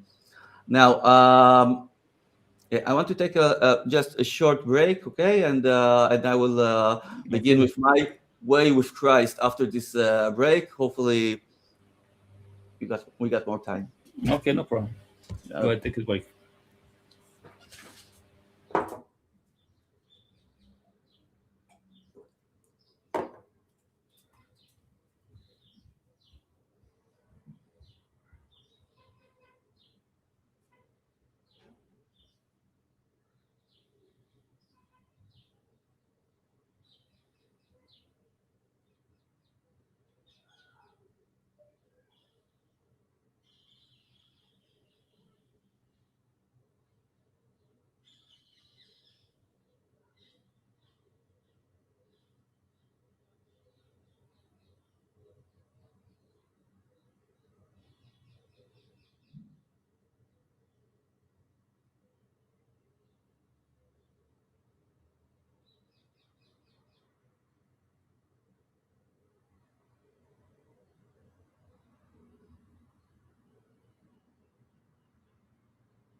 We just have someone that just wants to join the chat. So I know her. It's Brenda. Brenda, are you here? Yes, I'm here. Can you hear me? Yeah. Sorry that I put you on hold a long time, but we had to listen to That's our fine. guest here. Yeah, I wanted to get back to flat Earth questions and ask. His name is Nir, Nir. Is that how I near, pronounce it near, correctly? near. Nir. Um, I'm a glober, so as far as I know, the Earth is a globe, and all of our science shows that it's a globe. Why should I think that the Earth is flat? Wait, We Niv. can't hear him. نغ ميكروفون. Sorry. Yeah. As I said earlier, it all depends on the language that you choose with that to see reality. If you pick the scientific language, so you're probably going to see this world as a globe, okay? Because this is what science tells you. If you will pick the godly language, which is described in the scriptures, this is the model which is described in the scriptures. This is very more similar to a flat Earth model. Also, like I hold down the debates in my lifetime and between globers and flat earthers, and over there I always slipped in this this question. When I had like a religious guy, which was like representing the science side, so the globe side. So asked them, how can you be defining yourself as a religious if you like believing in what is being told in Genesis A, and what being told in Genesis A clearly indicates that it is structure which is a lot more similar to flat Earth than to globe. Okay, because other planets are not mentioned over there. Science doesn't mention over there. The Big Bang doesn't mention over there. Okay, gravity doesn't mention over there. So Yeah, it does. It does. gravity? Yeah, gravity is what makes the Earth a globe. No, but on Genesis chapter A. There's no gravity in Genesis. So yeah, it's all a question on which kind of language do you pick No, to describe your with all perception of respect, dude. reality. That's all. With all due respect, language doesn't make things true, That's right? right. Yeah, I can believe um, uh, my language, but that doesn't change reality. What Yeah, the changes thing is that what's reality? We have to fit our words to reality. yeah, Reality doesn't fit to our words. yeah. Yeah. That's the So problem. now, so you That's also agree the with problem me with that you're science. wrong. So you agree that you're wrong. No, I agree that according to your perception, you are absolutely No, right. Okay. no, it's Uh, not according to perception. It's no, not perception. the thing It's is, not. no, it is. I will tell you why. No, it's Okay. not. Prove it. Yeah, I will prove it. Okay. I think that God gave us the freedom of choice to decide in which language we want to use. Okay, and it's The a freedom of language choice. isn't going to make things real, dude. No, but the I thing got is, my free will. I can choose to believe this or that, but that doesn't make it real. yeah, the thing is that I don't know the What truth. do you mean? Yeah, you're I just don't know the truth, contradicting and you yourself. neither. Okay, and you neither. The thing is that it's all a good. What? The thing is that God left us questions which were supposed to remain unanswered, in order that we will It's see easy this to debate over answer. here. We can Okay, look. We can so we just can look. we will shine on our freedom of choice. Okay, the thing No, is freedom of choice isn't going to make the world flat. no, the thing What are is you that talking about? no, what matters is not if the world is what matters is not the truth. It's not what if the world is a Well, globe I'm or flat interested in the Earth. truth. What I'm not matters interested is in. this particular moment. At this particular Yeah. moment, we have two different opinions over here that doesn't resolve, that I don't doesn't care about your grow together. opinion. I care Let me, about the facts. The fact is that the Earth is a globe, the fact is, and is that your we free can't will, know. your free The will fact is that you doesn't can't make it. know. What? The fact is that What? you can't know. Yes, You we can't. can. No, you can't. You just look. Oh. All the science shows, right? All of our observations show that the Earth is a globe. We can measure it. We can Mm. see it, Oh, right? Your talking about words don't NASA? make things true. Your words don't create reality. You fit your words to reality, not the other way around. Mm. I explained earlier about the external knowledge and the internal knowledge, okay? And what you get about the reflection of a heliocentric model is all an external knowledge that came out What is from the external outside knowledge? to you. I am encouraging to use No. the internal knowledge, which Yeah, there's no you, such thing. you are There's no such sensing, thing. you There's no observing, such thing. and you There deciding. is there, dude. There is no such thing as external and internal knowledge, There right? is. Internal knowledge is just belief without evidence, right? I have No, it beliefs relies on your backed by senses. evidence. On your senses.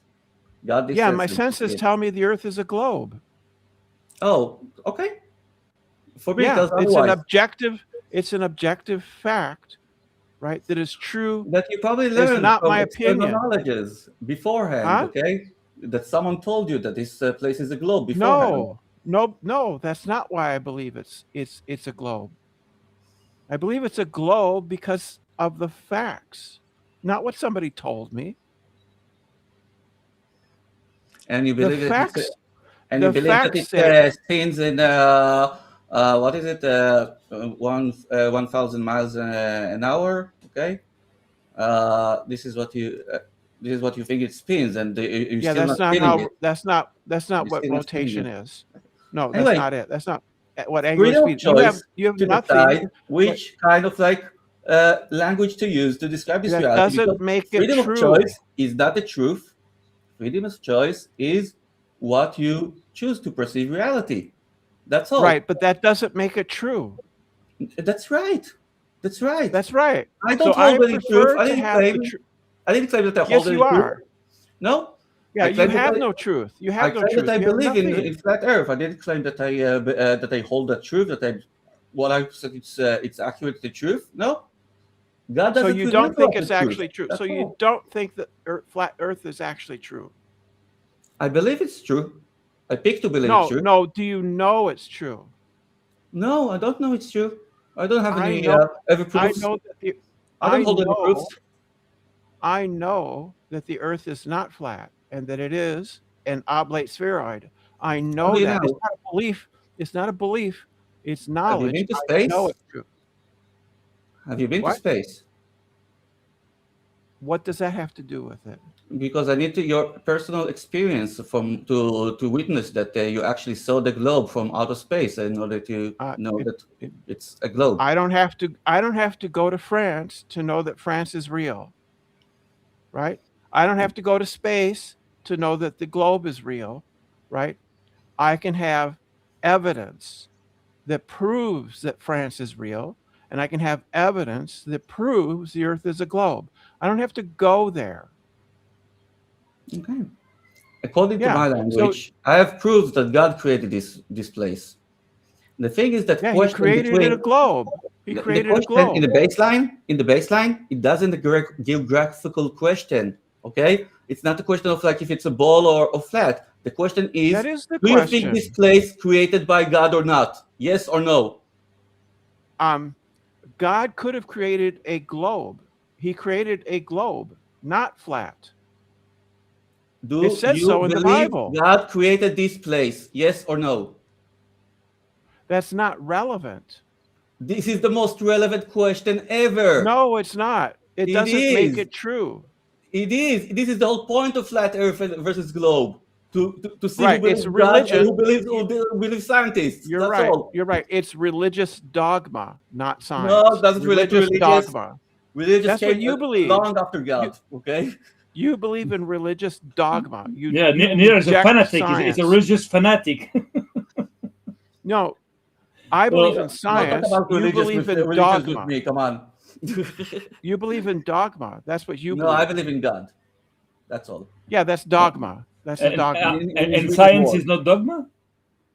No, it's not. Oh, okay. Oh, Why? it's a language, the same as the biblical language. Yeah, No. same as legal language, same Science. as medical language, No, it's same as not. It's not media just a language, language. same as educational language. They're all languages, all right? No, they're not. Yeah, The they are. language, the Some language languages. of science conforms to reality. Your religious dogma simply conforms to your fifis, to your feelings, I'm not. your beliefs. I am Science not is not a holding belief. any religious dogma. You totally do. You just said No, you do.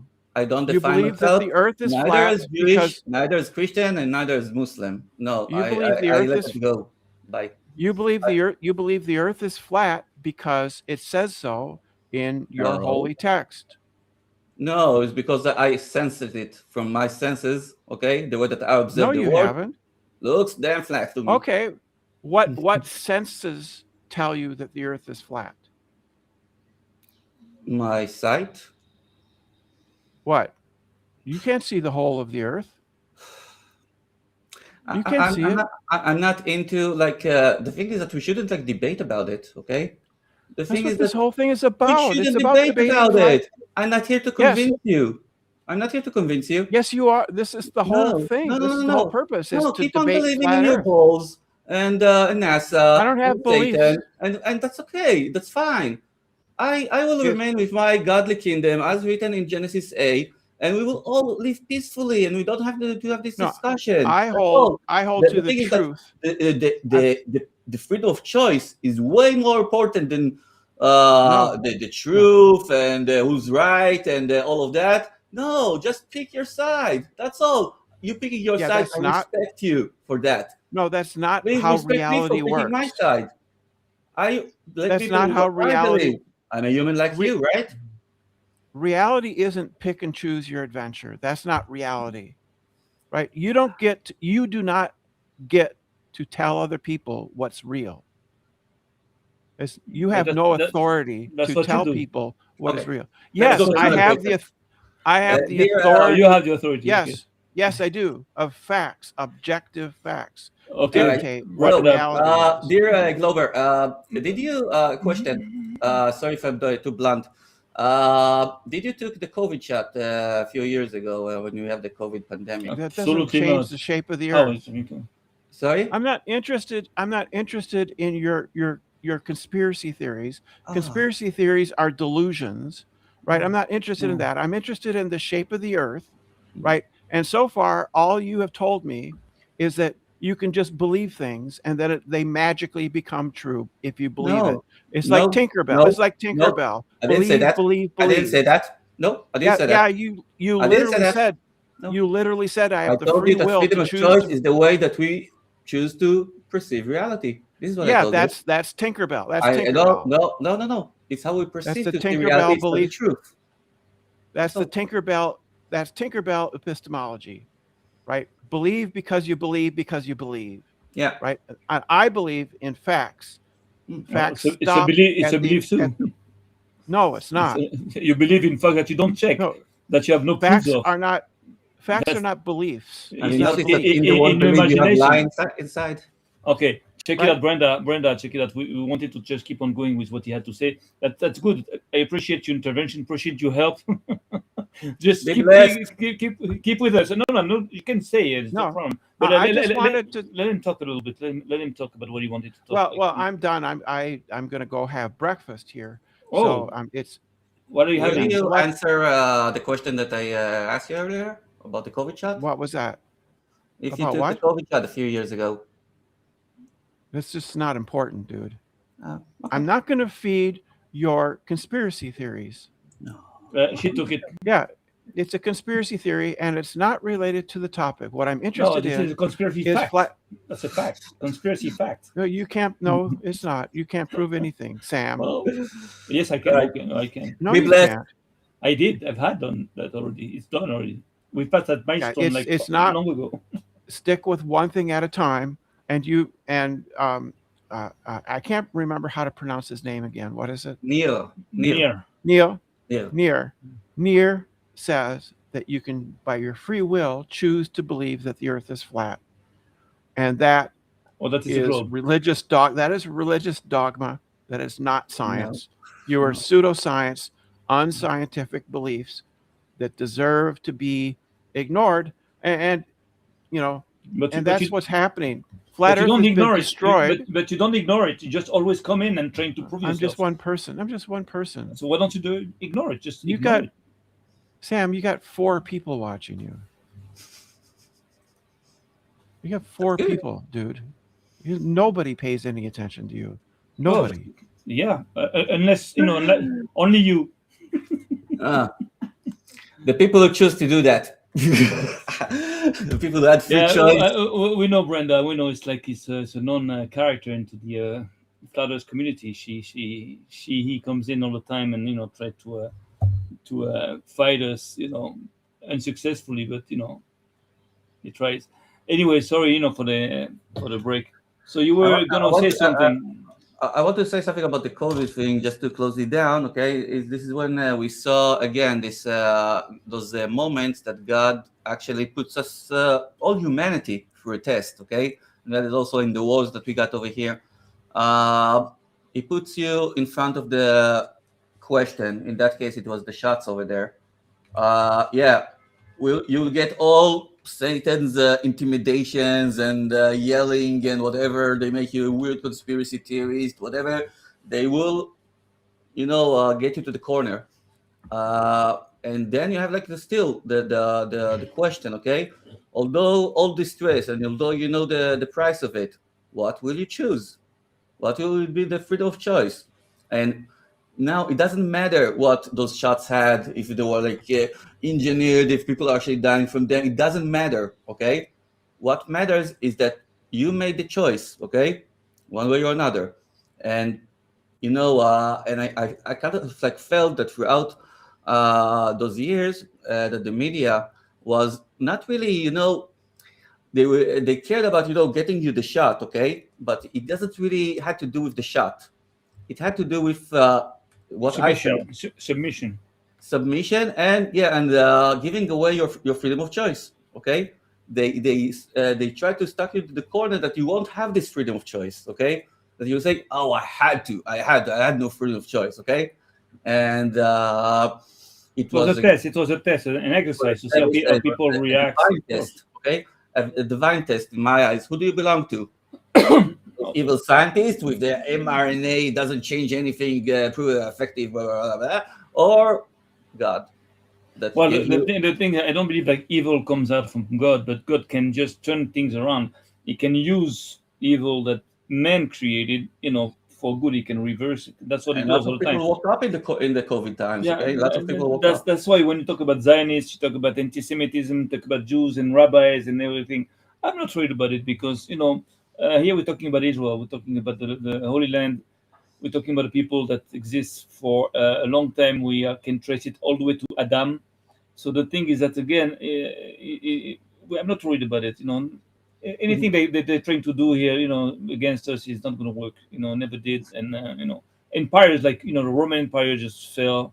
All those empires, Egypt, Babylon, all these powerful people just try to harm us, and they don't exist anymore, and we do. So Mhm. I'm not worried about it too much. But anyways, that's interesting to know your Yeah. point of view. So I Okay. understood that you're Christian, right? You're Jewish that converted to Christianity. That's what it No, is. no, Ah, okay, no. And now I will explain my way with Yeshua. okay. Um, and hopefully it won't take long. All right, go I ahead. know Yeah, that yeah. like We don't have too much time, but we can keep on yeah. talking a little bit. Okay. Hopefully, like 20 minutes, half an hour. So now the thing is that I want to tell you about. I already spoke to you before about the awakening that I had with flat Earth, and once I established the channel, so I started off like doing the shows, talking about flat Earth or whatever, and it wasn't still the COVID time that started, but yet. One evening, I remember just before the COVID, they had like a lecture about flat Earth somewhere, and over there I went over. It was kind of like boring for me, whatever. So I went outside, and over there I met a guy and two guys, Oren Shushan and Valerie Bass, and I kind of like know them from the internet, and they had a group called the Emet Chofshit, Okay. and as I asked them, oh, maybe we should cooperate and do like shows together or whatever. I heard about you, and then they told me, forget it. People usually don't like us to cooperate with us. I told them, well, why is that? Said because we are Yeshua believers, and people here in Israel don't really like us. So I told him, uh, okay, so this is actually why I do want to host you and do like to cooperate with you because it seems that you have something important that you have in mind that it's important to be shared.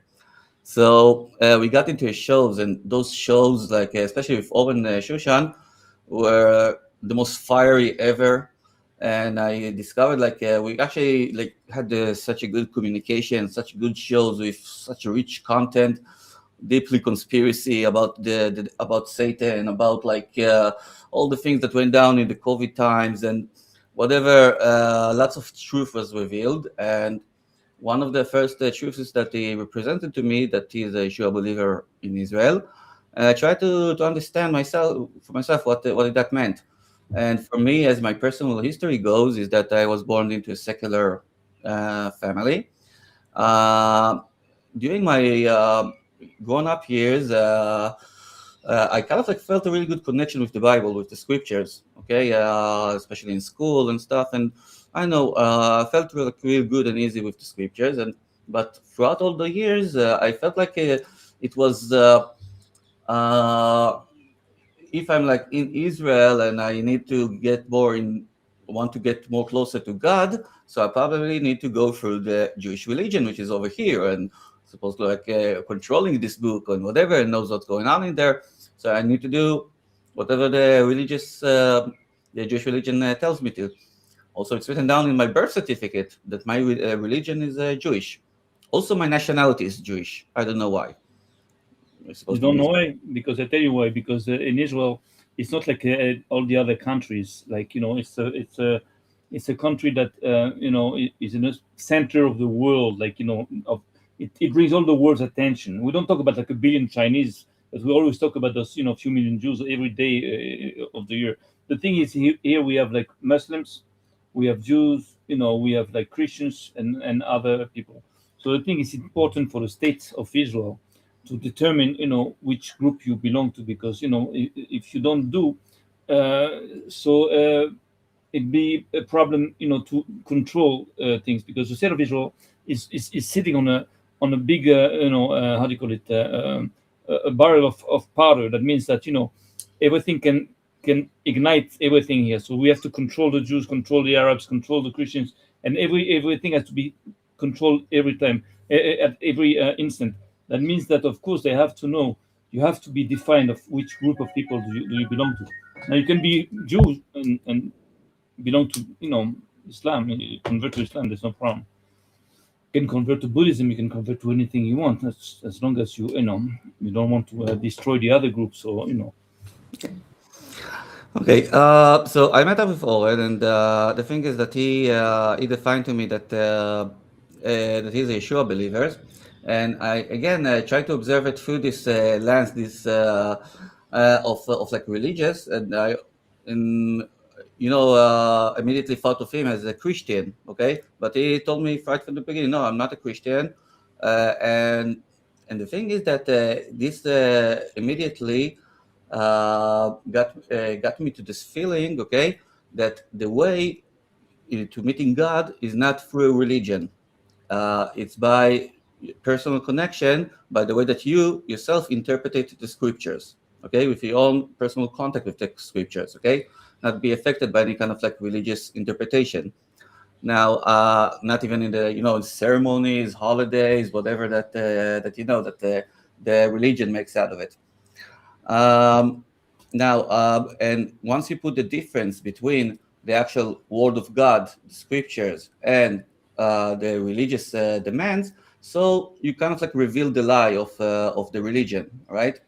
And in that case, he presented to me the story of Yeshua, and after 3 years of having shows, uh, you know, uh, as a conspiracy theorist, when someone is like telling me, "Hey, you need to, you have to read that, you have to do that," so I immediately hear like, "You have to," and then beep. Like I can't hear like the second part of the sentence. Okay, this phenomenon. So once like after 3 years, he was yelling at me, "Go and read the New Testament. Go and read the New Testament."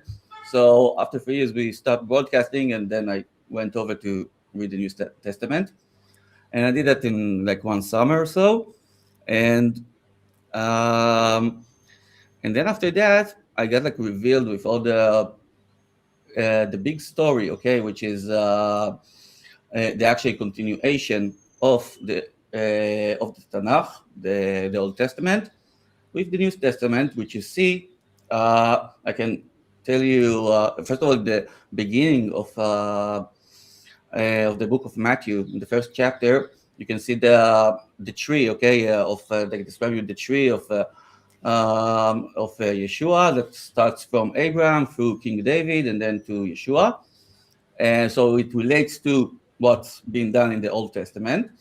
And the thing is that the New Testament, the Old Testament starts with the creation of this world, okay, with Genesis chapter 8, and it ends with the book of Revelation in the end of the New Testament. And in this book of Revelation, this is when they tell you how God finished things up over here. So it's for me, it's important to know the whole story, especially when I feel like being deceived by Jewish religions for the last 40 So years of my life. Yeah. let me just ask you a question, because what you've done so far, you gave your opinion about, what you believe is wrong, in the religion, Jewish religion. Do you think the same thing about the other religions, like Christians, Yeah, Buddhists, Islam? yeah, Okay, yeah, so pretty much. all religions. So what is your solution for you? Like, like, what should people do in Israel or in the world? Like, abandon their religious beliefs that they understood, and then what? Now, the thing is that I will ask How you just can you worship the God you believe in if you don't have any rules? Your body, works with rules. Without rules, you're dead. Without someone, the police in the street, you're gonna be like, probably like someone, I killed. need to Yeah, pour you, I need to pour me just more glass of drink, okay? I'm coming go back ahead, in one go minute, ahead. okay? 1 minute. Water, not vodka, huh?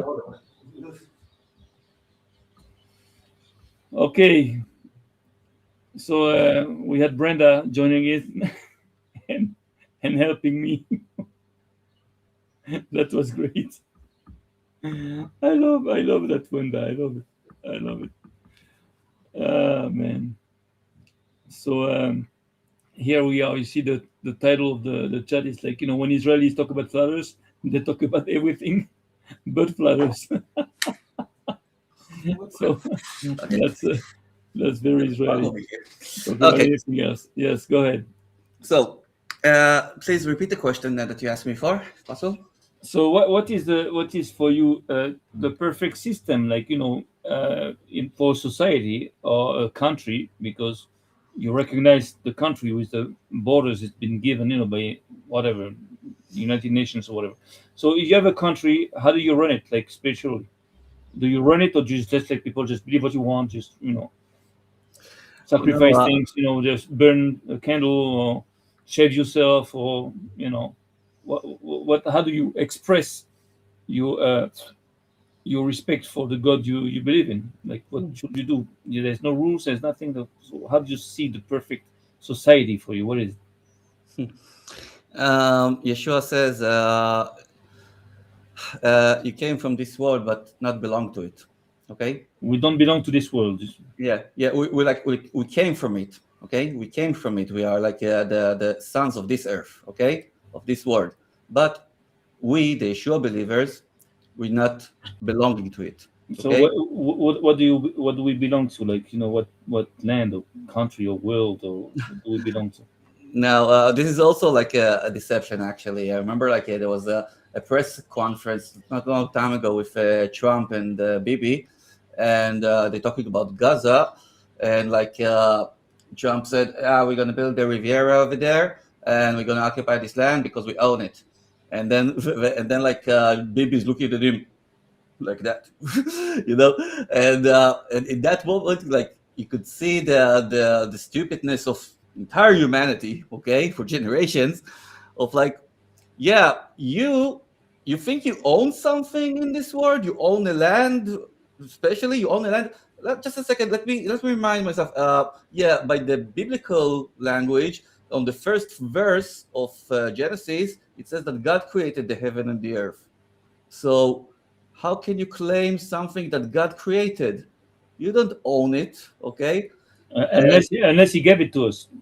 yeah, whatever. I don't think that was like an event that God gave Well, that. he gave us Uh, the land. He gave us the land of.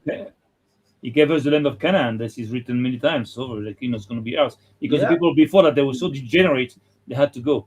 Imagine how degenerate they had to be, to for God to eradicate them, because they are also His creation. Those are people, but they were so Yeah. like screwed up that they had to go.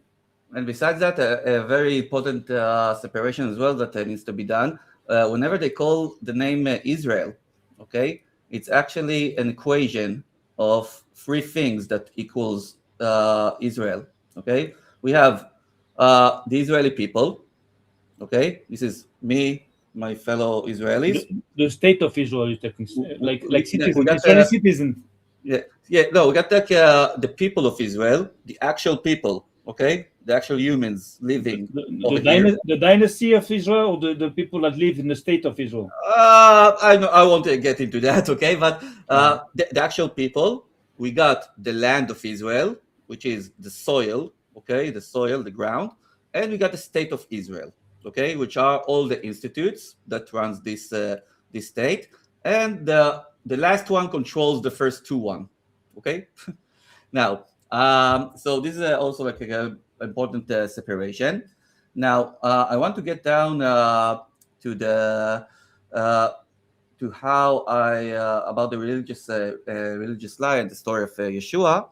The thing is that what I revealed over there was actually my own recognition and process that I went through with religion back then in the story of Yeshua. Because what happens over there, in my opinion, the way that I grasp it, I think that God kind of like tried to send throughout all the Old Testament stories all kinds of like prophets. Okay, tons and tons of prophets that they try to warn the Israelites that are not doing what God told them to. Okay, and in most cases, it was going to worship idols and doing things that really irritated God and turned, as I said, the believing in God into a religion. Now, so finally, in the end, the days of the Second Temple, in the final days of the Second Temple, when the religious religion was so like high and powerful, and thinking that they make all the rules because they are holding Moses scrolls or something like that. So they are determining whatever they wanted to determine. So over there in this critical time when they are under with cahoots with the Romans over there still, uh, this is when he sent his son, his actual son, okay, his physical son. We all have like we all say that God is our father, father in heaven. I claiming that we all have a spiritual father and a physical father. My physical father, his name is Yossi. My spiritual father is God. so And the thing with Yeshua is that both physical and spiritual father were God in this case. Okay, so that's what makes him different. it's not okay, but you can keep on going. I'm just listening to By the way that I it. understood the It's not scriptures. okay at all, but keep on Yeah, going. by the way that I understood the scriptures. Now, he came over to the rabbis, the Pharisees in the Second Temple, and he told them, "Listen, I'm the Son of God. I know what He told me. He told me that what you're doing over here, what you turned this belief in God into a religion, is not right. I got His word for Him, and please accept my word." And they, in return, handed me to the Romans for crucifixion. And the thing is that uh, in the upsetting, the good thing that happened because of that, because of those crucifixion, that whoever that actually Christ paid with His blood on our sins. So whoever believes this story is get a redemption of sins in this physical life. But altogether, it was a horrible sin that was made by the Jewish religion, giving away the Son of God for crucifixion. Now, I will let history talk, okay, and see what happens to the Jewish religion, okay, after the crucifixion of Christ. 40 Well, years later, we, destruction, we don't destruction know of the because Second Temple, exile, Inquisition, pogroms, Holocaust, and the establishment of the State of Israel with all its wars. So, uh, well, again, after the coming of Jesus, the supposed coming of Jesus, we can see also that in the world, evil is being multiplied by like a thousandfold. That means that again, the thing is that you have to understand with the story of Christ, the New Testament, is that you see here's the Middle East. You live here, right? So the thing is that imagine if there was a guy, okay, anytime, okay, whatever, Christian, Muslim, Jew, whatever, that comes here, start talking, start making miracles, like multiplying the the fishes or the breads and everything, walking on water. Man, that would have went viral in like 1 hour. The entire Middle East would have been talking about it, especially with the Arabs. The Arabs are very good They made communicators. a series on that in The, Netflix, The Miracle Man. You can see the, that. It's actually yeah, what you're describing right well, now. the thing is that I'm not looking like for like one interpretation left and right. Should be written all over the place, and it's written nowhere for like 300 years almost. So the Yeah, the thing is thing that the big thing is that we don't know if that story is true. I believe it had never happened, and I believe this. That's let me just like finish my point. What I believe is that the only people that did profit out of this story is the evil, pagan homosexual, sects of the Vatican. That's the only. They're the only ones that did profit, out of this story. And the thing is that again, it's normal because you can see it's a Roman story, it's a Roman invention. How can I know that? Because Jesus that came in and just denounced, the corruption within the Jewish establishment against the temple and everything. I have no problem with that.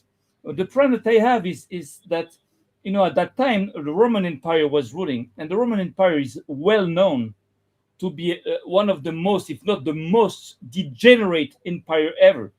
It was an homosexual society. It was totally like they were pedophiles. They were killing people. And the thing is that Christ never talked about the Romans. He never denounced it. Oh, he was too busy talking about Jews, corrupted Jews. It's like Christ going into concentration camps, not saying nothing about the Nazis, but about the bad inmates that are like corrupted. So that's like too big for me to swallow. First of And all, the third thing, just let me finish my point. The third thing is first of that when you all, the story. analyze the story of the Christ, it's just like a Roman wet dream to see God materialized, killed, half naked, killed by his own royal tribe that commits suicide. That's the Roman dream they sell, and they wrap it up into love and everything they said it. So this is an abomination. And the last thing I wanted to tell you, that again, it's my opinion, I can be wrong. The last thing I can tell you. I just want the short story, okay? Just let me finish my point, then I'll let you talk whatever you want. Just one thing. When you talk about the Jews in the temple, you forget about something.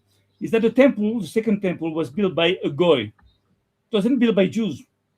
That's one thing. Second thing, we know that in the second temple, there was no Shekhinah, there was no Holy Spirit. We know that. Third thing is that, what do you think? People at the time used to buy the priesthood. They wanted to be priests, like high priests, and they were dying all the time, And so I ask you a question: who the hell do you think would want to be high priest of Israel? Jews or goys? Goys, not Jews. They're not crazy. But the goys, look at the Christians that they want to replace the people of Israel. Say, oh, the Jews are bad. We down the new Israel. So this is a goy thing. That means that actually the people that he was accusing were, most probably like 99% goyim, not even, Jews. So the thing is that, again, when you start thinking a little bit about all this, there are things you can learn about the New Testament. There are things you can learn about Christians. But I have no problem about that. But embracing that story, like if it was true, first of all, we Jews don't write in Greek. We don't write in Aramaic from northern Syria. We write in Hebrew. It's like finding like a book, a Torah written in Japanese, and say, "Oh, Moses wrote in Japanese." So this is so absurd. At one point, like, how can you accept such like craziness? And also, if you're Jewish, if you're born Jewish, you have to know that the Catholic Church, the Christians. I'm talking about the Christian establishment, not the Christian people that are good people today that also love Israel and that they help us. I'm talking about the Christian establishment. Was the number one enemy of Israel, always. They always were, from start to finish. So what do you think? It just stopped now? It didn't stop. Really, I will answer if Go ahead. Sorry, I just a sentence, okay?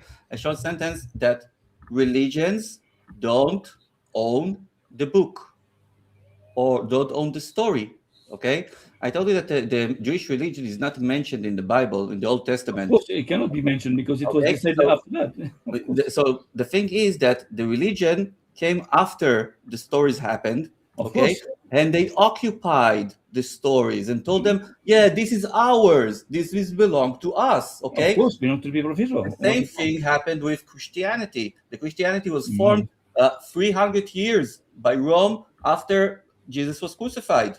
300 years afterwards. In that time, in those 300 years, they persecuted all the Yeshua believers, all wanted them dead, but There's no they kept on living. Okay, there's no mention of Christians like before 250 years when the Roman Empire fell and it transformed itself from a military empire into a Christian empire, a spiritual empire. yeah. So this is when Christianity started, not like at the This year is the zero. initial. This is the initial lie of religions. Okay, of taking hold of the scriptures. Okay, of taking and be the complete ruler of those scriptures. Okay, that's what Judaism did with the Bible, and this is what Christianity did with But the New but but, Testament. but check it out. If the religions did not exist, wouldn't be here. That means that the state of Israel would not exist because there would be no people of Israel who would have been assimilated, like all the nations. It's 70 nations of the Goyim assimilated themselves. They're just mixed in, and nobody knows who they are.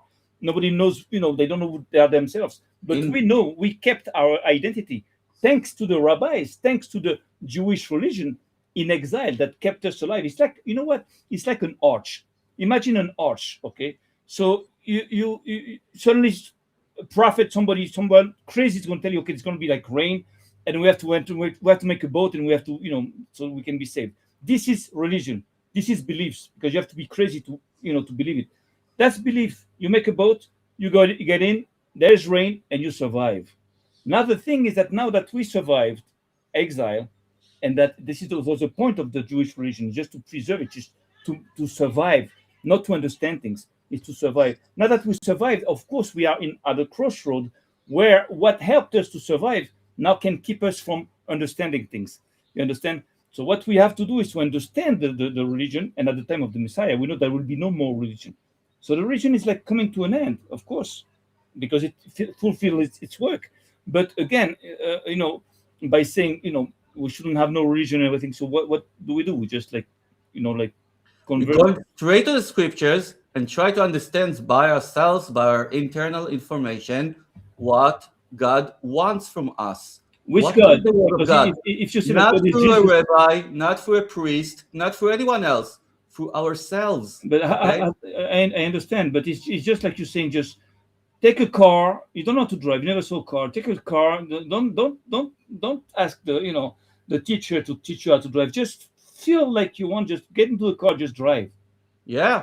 Well, there are some rules. That means basic rules. Rabbis don't impose me anything. I chose to just like follow certain rules, and other rules I don't follow. I'm not I'm telling you, I'm not my cousins call me a dirty light, like light religious.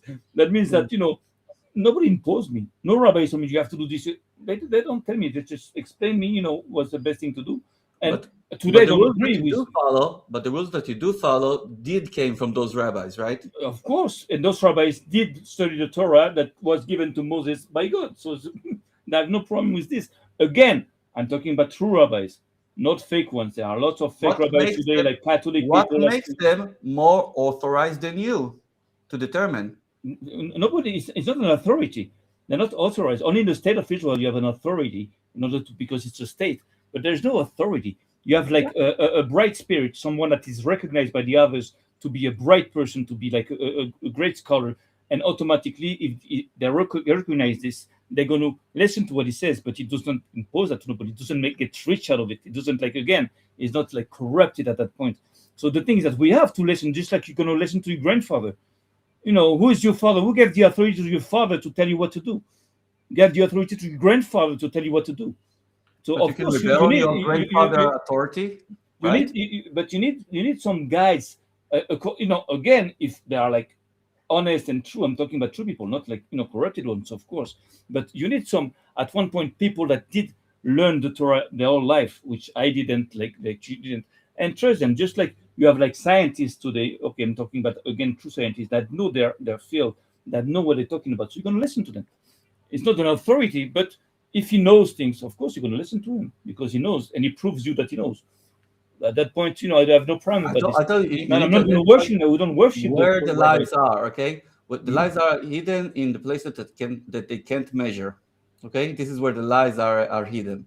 And as with if we take it to religion, okay, the things that we are trying to measure over here is the word of God. Now, this is the actual thing. Now, what they're trying to measure it with is the language, the godly language of religion. Now, whether or not they are able to measure accurately what is the will of God, no way, because we don't know the will of God. Come on, it's the most desired thing ever to know what the hell God wants.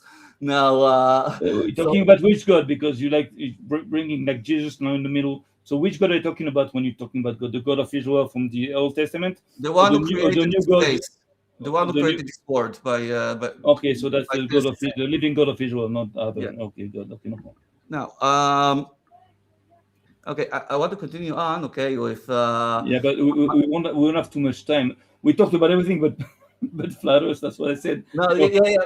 No, but it will be closed down with the flat Earth. Okay, no, we close down no, with the flat Earth. no problem. That we Yeah, have to no. hurry a little So bit. Okay, go ahead. I began to do like shows with Oren and about Yeshua and everything. And the thing is that once I started doing the shows with him, I started to feel like a cold shoulder from the people that I started off the way with, flat Earth. They kind of like hinted to me or like didn't really supported my content when I did it with Oren about Yeshua. And later on, after I really, In Hebrew, we call him Yeshu, and we don't call him Yeshua. It's Yeshu. that's But the thing. anyway, That is a I know. huge manipulation. Oh, Manipulation. okay, I okay, will okay. call him Yeshua the way it's written down in the New Testament in Hebrew. Because it's the name of Esav, reverse, like it's Esav, it's also like Imach Shmo V'Zichro, he'll be damned, also like the initials. So it's the meaning name that the of Jewish course, religion totally. gave to the Christ, to Yeshua Mashiach. The Jewish people, not I don't believe that religion is involved into that. This is another lie that I discovered along the way. And the thing is that as the time goes by, okay, I felt that there is like an hostility, things that doesn't work out for the flat Earth community, and in general in Israel, with me being a Yeshua believer, and it came down to a point that they held a convention here in Israel of flat Earth. And from that convention, again, everyone entitled to his own opinion or so. I felt quite harshly that they are eliminating, don't want the Yeshua believers in the flat Earth convention over there. I suggested that I will come and talk about Yeshua over there, and I got I, I, denied. I don't know about this, but there's one thing that is happening in the Flatters community is that normally what I do, most of the time, I'm going to use Judaism to promote Flatters and not the country. Now, what's going on is that the Flatters is being used to promote Christianity most of the time or other beliefs. So this is a big mistake for me, because first of all, 80% of the people in the world are not Christians. So if we make it like a Christian club, it won't work too long. It's going to just like fall apart. And even Christians by themselves, they're very Not related divided. to any religion. Exactly. So, but you can use the New Testament in order to promote flowers, to prove flowers. You can use like the Quran. You Again, can the use all. I have no story, problem with that, but not the the contrary. The Not, story was before the religion. Okay, story was before chronologically, before yeah, the religion. I believe in the story. I don't believe in the religion. Okay, that's the difference. that's Now, easier. It's much easier. yeah. So, so we got expelled from two conventions of flat Earth of being Yeshua believers because the one who held down this convention was a guy that kind of like defined himself as a Jewish one. You Now, shouldn't be expelled because it doesn't matter if you're Christian or not. It's like you shouldn't be expelled unless you're going to use flat earth to insert Christian beliefs and to try to turn this into like a Christian thing. So No, this is dangerous for flat Earth and dangerous for the other beliefs. So yeah. that's the They only way told, you can do that. If you just they like, told me that they don't want to speak about religions. of course, no problem. I said fine, so that's okay. I won't come. Uh, and afterwards to that convention, they brought in a rabbi that will talk about the connection between the Zohar and the Kabbalah and flat Earth and stuff. So kind of like hypocrite, uh, you know, feels like a hypocrite, but it also like It's not talking about religion. It's like using again, the beliefs to promote flat Earth. That's in that direction, not the other.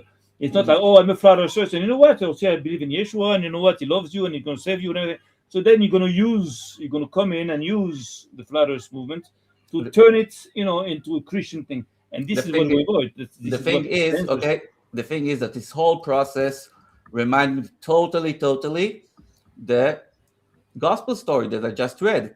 And if it was like God is telling me, okay, you just now read the New Testament, let's test what you read over there. And I will give you physical tests in life in order to examine if you're indeed going in Yeshua's way. And the thing is that those events that happened just came to reflect to me what is the way of Yeshua and in which kind of like conspiracy level am I standing in this point. Yeah, I started as a flat earther, COVID resistance, whatever. And I used to be a Yeshua believer, and you understand that this religious lie is the most hidden and not clear and whatever from all the conspiracies ever.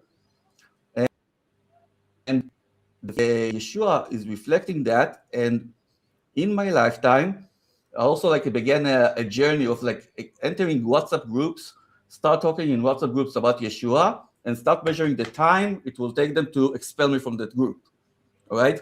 And You can talk about Yeshua. You can talk about. There's no problem if it's a subject of discussion. Why not? Of course. I But this is the understood. subject. Look I at us understood now. We were supposed to talk about flowers.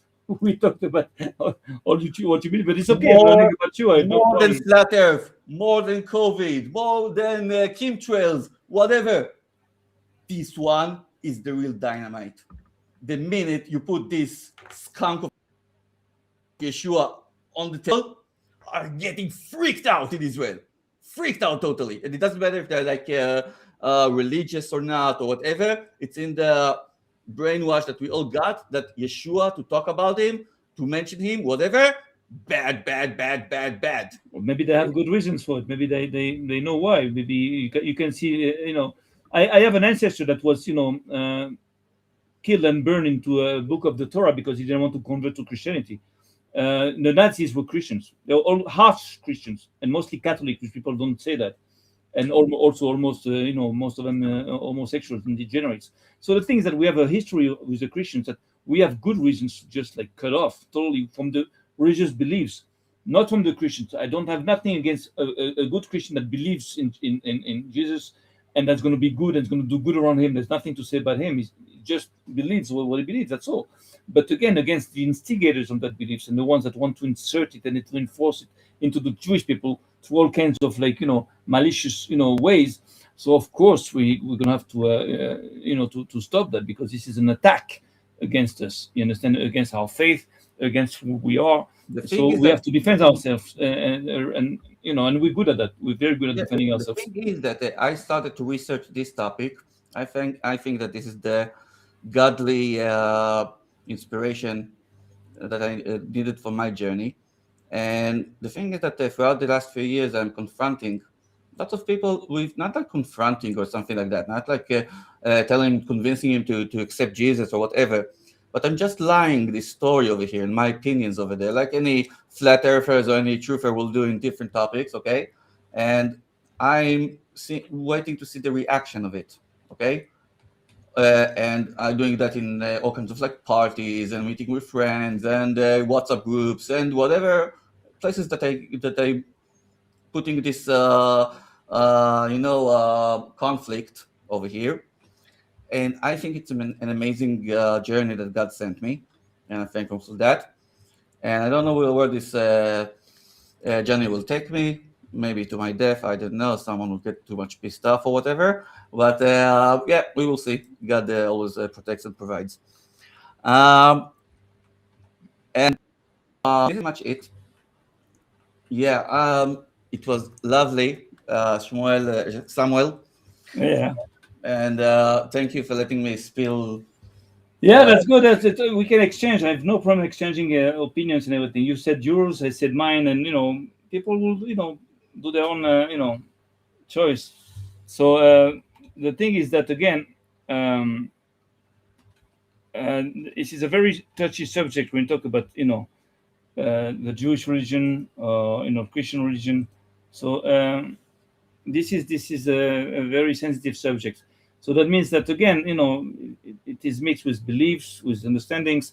So it's not easy. But when you look at history, anyone, any people, any states or power that tried to de-Judaize the Jews, assimilate them or kill them, burn them, persecute them, nothing good happened to them. The Jews are still here, and they're not. So again, that's also a sign of God that you should look at. That we have a protection. There's another player into that game. Just not the rabbis. And so again, but anyone that's sincere, whatever it is, a Christian or not Christian, uh, as long as you're sincere in what you believe, as long as your heart is pure, I have no problem, with you, and I don't believe you'll have any problems with God either. It doesn't matter if you believe in Santa Claus or whatever. This is what I believe. God judges the hearts, and there are also people that just do believe in things that are true, and they are evil. And there are also people that are very evil while worshiping, the right way and doing, the things that are the evil thing is not to respect the freedom of choice of the fellow man. That's all.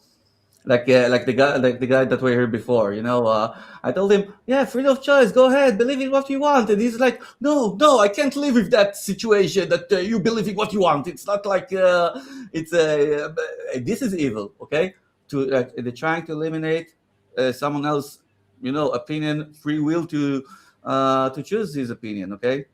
This, Yeah, as long as you come in with that card, that means okay. Let's talk about Jesus. Let's talk about religion. So that's okay. But if you come in into something that has something, another objective, like another subject, and you bring in that subject, so that's something else. It's like out of topic. But it's okay. Hey, we can talk. We can talk about religion. I have no problem to talk about it. I wrote about it. I made videos, but people know what I think about it. And again, I respect a lot of Christians that are like working hard to understand things and take the New Testament, and this is very honorable. I have no problem about it. But that story, I don't believe it. This is something that I am forced not to believe in it, because when you investigate a little bit, if you're a truth seeker, you just investigate a little bit. You understand that there's so many anomalies. It's just like it's impossible to believe. And again, we can talk. We can make a podcast about it. We can just, but it's tough because people just believe things that they don't want to. This is where the vocation of truth seekers will stop. When it becomes too uncomfortable, too dangerous for them. Because when you're a religious person, whatever you are, Jew, Christian, if you attack the religion, they believe that you attack their own life. They're gonna die. It's just like they're gonna defend themselves to the end. Doesn't matter. They have no more reasoning. But again, I will end with a quote of Owen Shushan about the story of Yeshua. He told me once, like, do you know why I made this whole story so weird? Come on, this guy was born out of like a virgin. He was like making miracles. He woke up people from the death, and he was like dead, and then rose up to living and went out to heaven. Why did he make it so like a hallucinative story or whatever? And then he told me, so the normies won't understand it. Okay. And he told me like, and that kind of like also shined to me about this freedom of choice. If I'm like such a God fanatic or whatever, so much like love God, so I will believe this weird story that he created about things that happened 2,000 years ago that I can't prove in any way. Okay, but I will believe that because probably this is what God wants. So, uh, you know, um, this is and where I finish. anyways, we all, just to finish that, we Yeah. forget about something very important. Is that who cares who's got the truth? That means that I tell you what. if you believe, that Jesus is the Messiah that is going to come back and everything, if I believe that it's not the truth, and whatever it is that we believe, again, we have to be sincere, we have to be truthful, because when the Messiah is going to come, whoever it is, so it's going to put an end to all the false beliefs, and the ones that just want to stick to the truth, whatever the cost, they're going to be like saved, if I can say like that. That means that, again, it's your attachment to the truth that's going to save you, not to what you believe. If you, of course, if tomorrow God tells you, say, okay, the real prophet, the Messiah is going to be Muhammad, that's going to come back, you're going to say, no, no, no. You're going to accept whatever God tells you. You're going to accept it. If it's God that tells me, I don't care if it's Jesus or somebody else, as long as God tells me, and of course not a NASA hologram. Of course, I'm talking about God, right? Yeah. So that was nice. That was nice. Nice talk. Nice exchange. And by the way, I didn't try to influence anyone. I don't want you to No think like problem. me. Okay, I don't want you to think. If everyone would think like me in this world, it will be really really boring over here. So everyone keep their own thoughts and minds and don't listen to me. No problem. Good. Take it